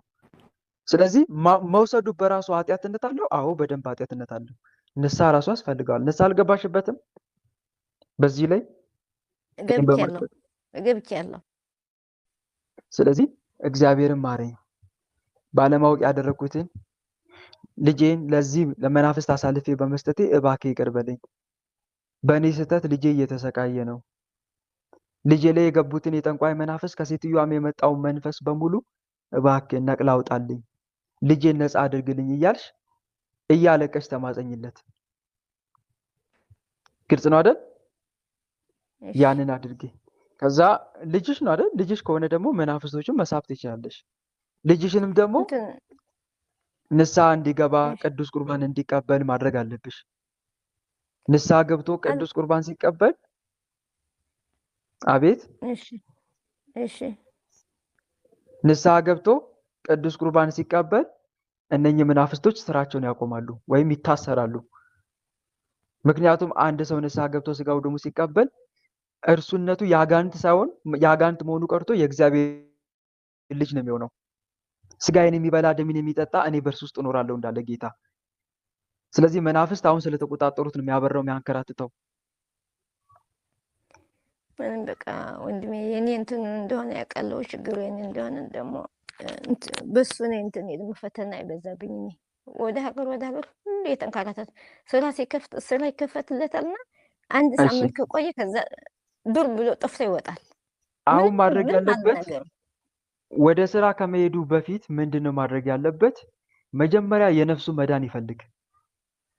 አሁን የስጋ ፍላጎት ነው ይሄ ሁሉ የምትይው ነገር ሁሉ ስራ መስራት ምናምን ማለት እሱ የስራ ነገር ግን አስቀድማችሁ ብሏል መድኃኒዓለም፣ ጽድቁንና መንግስቱን ፈልጉ ብሏል። እየፈለገ ያለው ግን አስቀድሞ ይሄ የስጋ ፍላጎትን ነው። የስጋ ፍላጎት ግን የሚቀድመው የሚመጣው የነፍስ ፍላጎት ካበቃ ከተደመደመ በኋላ ነፍሱ ከዳነች በኋላ ነው። ግልጽ ነው አይደል? ነፍሱ ከዳነች በኋላ ነው። አሁን አንቺ የነፍሱን ድነት ነው ልትፈልጊለት የሚገባው። ንስሐ ገብቶ ቅዱስ ቁርባን ይቀበል። ያኔ በጠንቋይ በኩል የገቡት መናፍስ በሙሉ ይያዛሉ። እሱ ስጋው ደግሞ ሲቀበል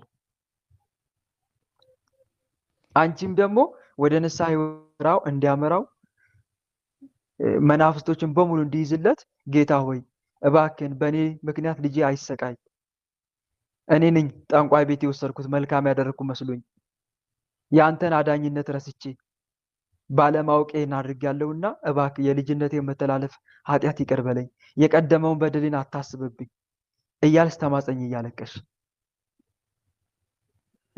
እንደዚሁም ደግሞ ልጄን የምታንከራትቱት በጠንቋይ በኩል የገባችሁ መናፍስቶች በሙሉ ስራችሁን አቁሙ፣ ውጡና ታሰሩ እያልሽ መናፍስቶቹንም ቀጥቅጭለት።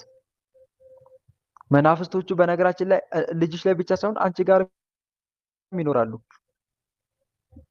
ወደ ጠንቋይ ቤት እንድትወስጂ ያደረገውም ደግሞ ከእናት ከአባት የመጣ ዛር ነው እኮ። አንቺ ላይ የሆነና ልጅሽን ወደ ጠንቋይ ቤት ይዘሽ እንድትሄጂ ያደርገዋል። ስለዚህ እንዲታሰሩ ጥረት ማድረግ አለብሽ። እግዚአብሔርን አዎ ግን እየተማጸንሽ ወንድሜ አሁን እናቴ ስላነሳህልን ወደ ጠንቋይ ነው ራሴ ሄድኩና አንድ ጊዜ ጠንቋይ አባረረኝ ለኔ ማለት ነው። አንቺ ሂጂና ወደ እኔ እንዳትመጪ እናትሽ ላይ ተማዘዝ ያለኝ ጠንቋዩ። አሃ እናትሽ ጋር ያለው መንፈስ ተለማመኝ ነው። ተዋረሽ እኮ ነው፣ ተቀበዩ እኮ ነው ከዛ እናትሽ ጋር ያለው። ከዛ ሲሄድ አንቺ ወደ እኔ እንዳትመጪ ሂጂና እናትሽ ላይ ተማዘዝ ያለኝ። ምንድን ነው የእናቴ ጠንቋይነት? እኔ ደግሞ እንትኑ አልኩት ጠንቋይነት ነው ሴትዮዋ ምንድን ነው እንደዚህ ይለኛል ብዬ ዝም ብዬ ተመለስኩ ማለት ነው። ከዛ ሁለተኛ ጊዜ ሴት አሃ አሁን አንቺ ሲሄድ ወደ ማድረግ ሌላ ጠምና ያለብሽ የአንቺ ስምና የእናትሽ ስም ስጠኝ አለኝ። እሺ ሰጠሽው። ከዛ አዎ የኔ ስምና የእናቴ ሰጠሁና ከዛ በኩል እሺ ያለኝ በዛን ጊዜ በሌላ ቦታ ማለት ነው።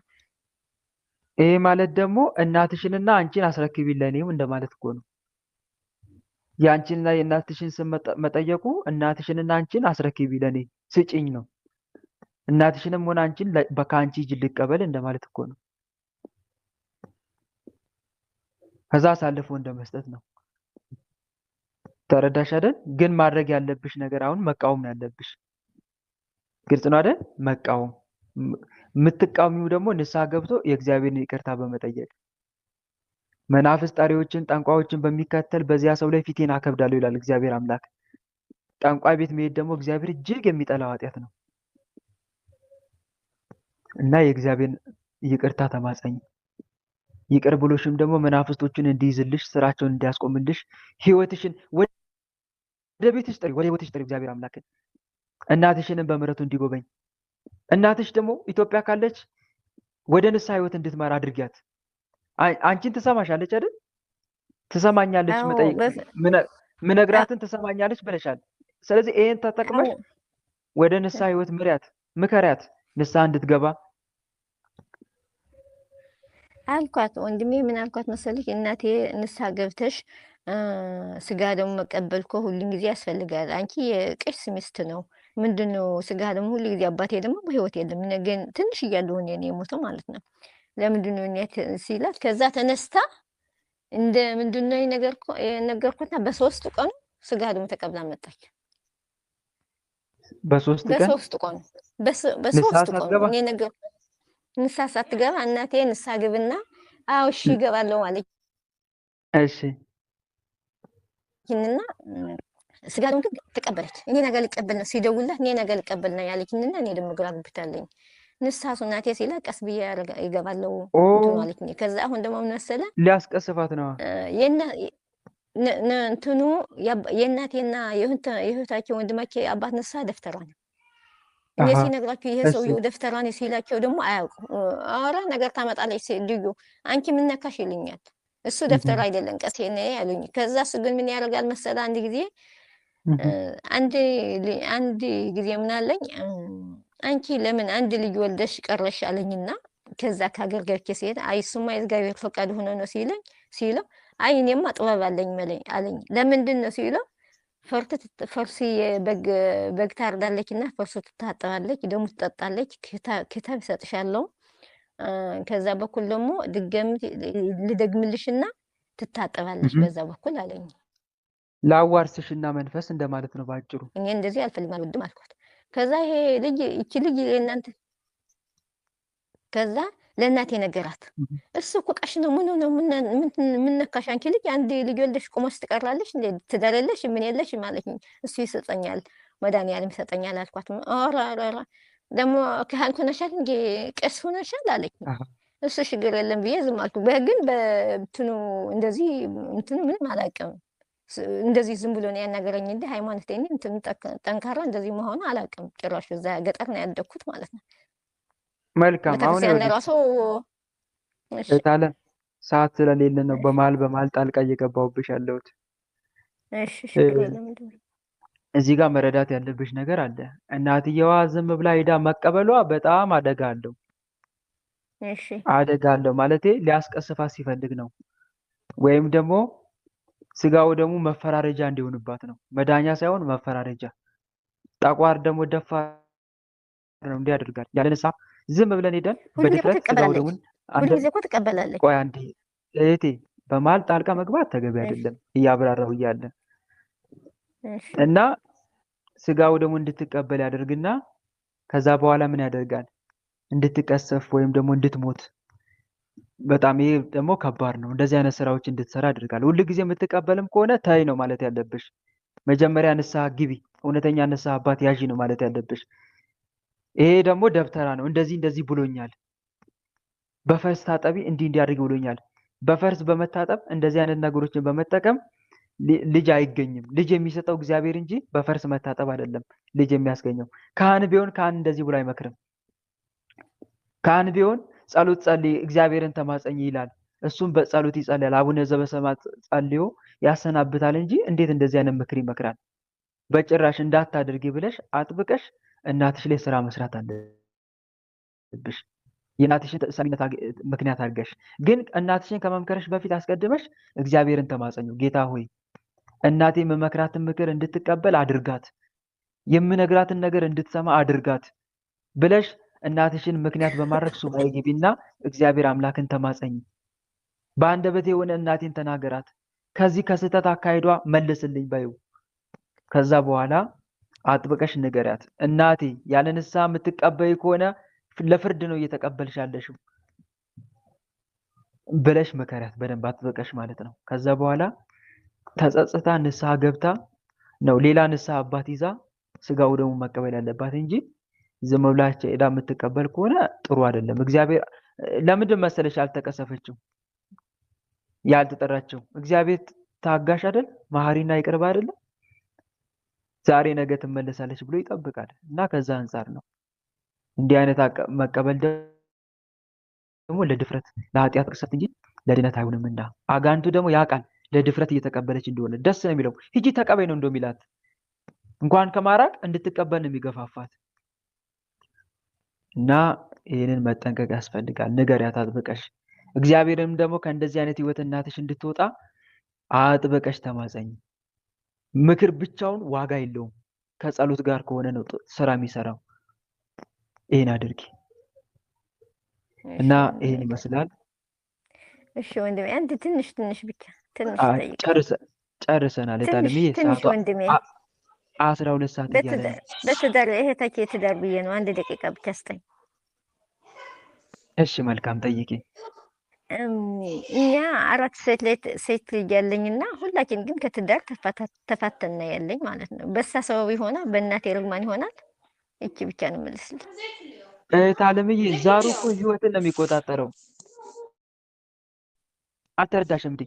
ይኸውልሽ አንድ ነገር ልንገርሽ ታለም፣ ምንም አይነት ችግር ክፋት የሚፈጠረው በሙሉ አንደኛ ዛሩ ነው ቀዳሚውን እንትን የሚይዘው። ቀዳሚውን ወይም ደግሞ ተግባር የሚይዘው ዛሩ ነው። ከዛሩ ቀጥሎ መተቱ ይከተላል። መተቱን የሚስበው ማን ነው? ዛሩ ነው። ዛር ካለ እኮ አንድ ነገር ብቻ አይደለም ወይ ጤና ብቻ አይደለም ያበላሸው እኮ ወይ ገንዘብ እንዳይኖረን ብቻ አይደለም ያደርገው፣ ወይ ማንከራተት ብቻ አይደለም ስራው፣ መላ ህይወትን እኮ ነው የሚቆጣጠረው። ተረዳሽ አይደል? ያው አሁን ምንድን ነው ያልሽው እዚህ ጋር? እንዳያገቡ ነው ወይስ ፈቱ ነበር ያልሽኝ? አሁን እኔ በጓደኛ እንግዲህ አላገባም። እህታቸው ሁሉም ሶስቱ አገቡና አንዳንድ ፈቱ። ልጅ እንደወለዱ አንድ ሶስት ወልዳ ፈታች፣ አንድ ደግሞ ሶስት ወልዳ ፈታች፣ አንድ ደግሞ አንድ ወልዳ፣ እኔ ደግሞ አንድ ማለት ነው። ምን አራታችን ያደርጋል ትዳር መሰለሽ? የለኝም። ምን ያደርጋል አራታችን መሰለሽ? ትዳር ዛሩ እዚህ የለኝም። ጋር የዛሩን ድርሻ ልንገርሽ። ዛሩ አሁን ካለ እሺ ይቀመጥና እሺ ምን ያደርጋል? ወይ የእድል መተት እንዲመተትባችሁ ያደርጋል። እናንተ ላይ የእድል እሺ መተት እንዲመተትባችሁ ያደርጋል። ሰው የእናንተን እድል በአትኩሮት እንዲመለከተው ያደርጋል። ኦ እነኚህ ጥሩ የትዳር እንትን እድል አላቸው ይልና ከዛ የትዳር ምትት ሁላችሁም ላይ በቤተሰብ በኩል እንዲመተትባችሁ ያደርጋል። ከዛስ እናንተ በትዳራችሁ አትጸኑም። ብታገቡም ከቻለ እንዳታገቡ ይከላከላል። ካገባችሁ ደግሞ እንድትፈቱ አግብቶ ፈታ አድርጎ ያስቀምጣል ማለት ነው። አሁን መተቱ ሊሆን ይችላል፣ ግን መተቱን እንዲመጣ ያደረገው ማን ነው ከተባለ ዛሩ ነው። የቤተሰብ ዛር ግልጽ ነው አይደል? የቤተሰብ ዛር ይቀመጣል። ከዛ ሁላችሁ በትዳር ህይወት እንዳትኖሩ ብኩን አድርጎ ያስቀምጣል ማለት ነው። እና እታለምዬ ምንም አይነት ችግር ሲከሰት ይሄ ምን ይሆን ከምን ይሆን ብለሽ አትጨነቂ። እራሱ ነው በቃ አጋንንቱ ነው። የክፋት ነገር ምንጭ ማን ነው እስቲ ንገሪኝ። የክፋት ነገር ምንጭ አጋንንት አይደለም? የክፋት ነገር ሁሉ ምንጭ ማን ነው? አጋንንት ነው። የበጎ ነገር ምንጭስ እግዚአብሔር ነው አይደል? በጎ ነገር ሲሰራ ከእግዚአብሔር ነው እንላለን። ስለዚህ አትጠራጠር። ይሄ ከምን አንጻር አትበይ። ዛር ካለ ሁሉም ከአጋንንቱ የዛሩ ሴራና ተንኮል እንደሆነ አትርሺ ልልሽ ፈልጌ ነው። ግልጽ ነው አይደል? ስለዚህ መጀመሪያ ዛሩን መያዝ ነው ያለብሽ። አንቺ ዛሩ እንዲያዝ ነው መረባረብ ያለብሽ። ጌታ ሆይ የቤተሰብን ዛር ያዝልኝ፣ ቤተሰቤን ያመሰቃቀለውን፣ ልጄን ወደ ጠንቋይ ቤት እንዲወስደው ያደረገኝን፣ ልጄንም ያንከራተተውን፣ እንዲህ በህይወታችን ላይ የተጫወተውን፣ እናቴ ላይ ተቀምጦ የሚራገመውን፣ ወንድሞቼ እንዲህ ተንከራተው እንዲቀሩ ብኩን ሆነው እንዲቀሩ ያደረገውን ክፉ መንፈስ እባክህ ያዝልኝ እያልሽ እየተማጸንሽ እግዚአብሔር አምላክን እየተማጸንሽ እንደገና ደግሞ መናፍስቶችን መንፈሱ መቃወም ያኔ ይያዛል። ይሄን አድርጊ እንጂ ችግር በተፈጠረ ቁጥር ይሄ ከምን አንጻር ነው እያልሽ አትጨነቂ ነው። ምክንያቱም ሴራው ተንኮሉ የማን እንደሆነ ይታወቃልና። ግልጽ ነው። ይሄን አድርጊ። እድሜና ጤና ይስጥልኝ። አሜን እታለምዬ አሜን። እሺ እህት ወንድሞች፣ የዛሬው መርሃ ግብራችን በዚሁ ተጠናቋል። ለወደፊቱ ግን እህት ወንድሞች ፕሊስ በቻላችሁት መጠን ጥያቄያችሁን እያሳጠራችሁ ብትጠይቁ መልካም ነው። ማብራራት ሲያስፈልግ ብቻ ብታብራሩ፣ እኔ አብራሩልኝ ሳልላችሁ ባታብራሩ። እኔ የምፈልጋት የሆነች ትንሽዬ ነገር ብቻ ነው። ያቺን ነገር ፍንጭ ካወቅኩኝ በዛ ያቺን ተንተርሼ ማብራራት እችላለሁ እና እናንተ ራሳችሁ ግን ጠይቃችሁ ስታብራሩ ሰዓታችን ሳናውቀው ይባክናል፣ ሌላውም የሚጠይቅበት ጊዜ ያጥራልና ይሄን ነገር ብታስተካከሉ ለማለት ያከነው። ወደፊት ለነበረን ጊዜ አምላካችን ልዑል እግዚአብሔር በእውነት ስሙ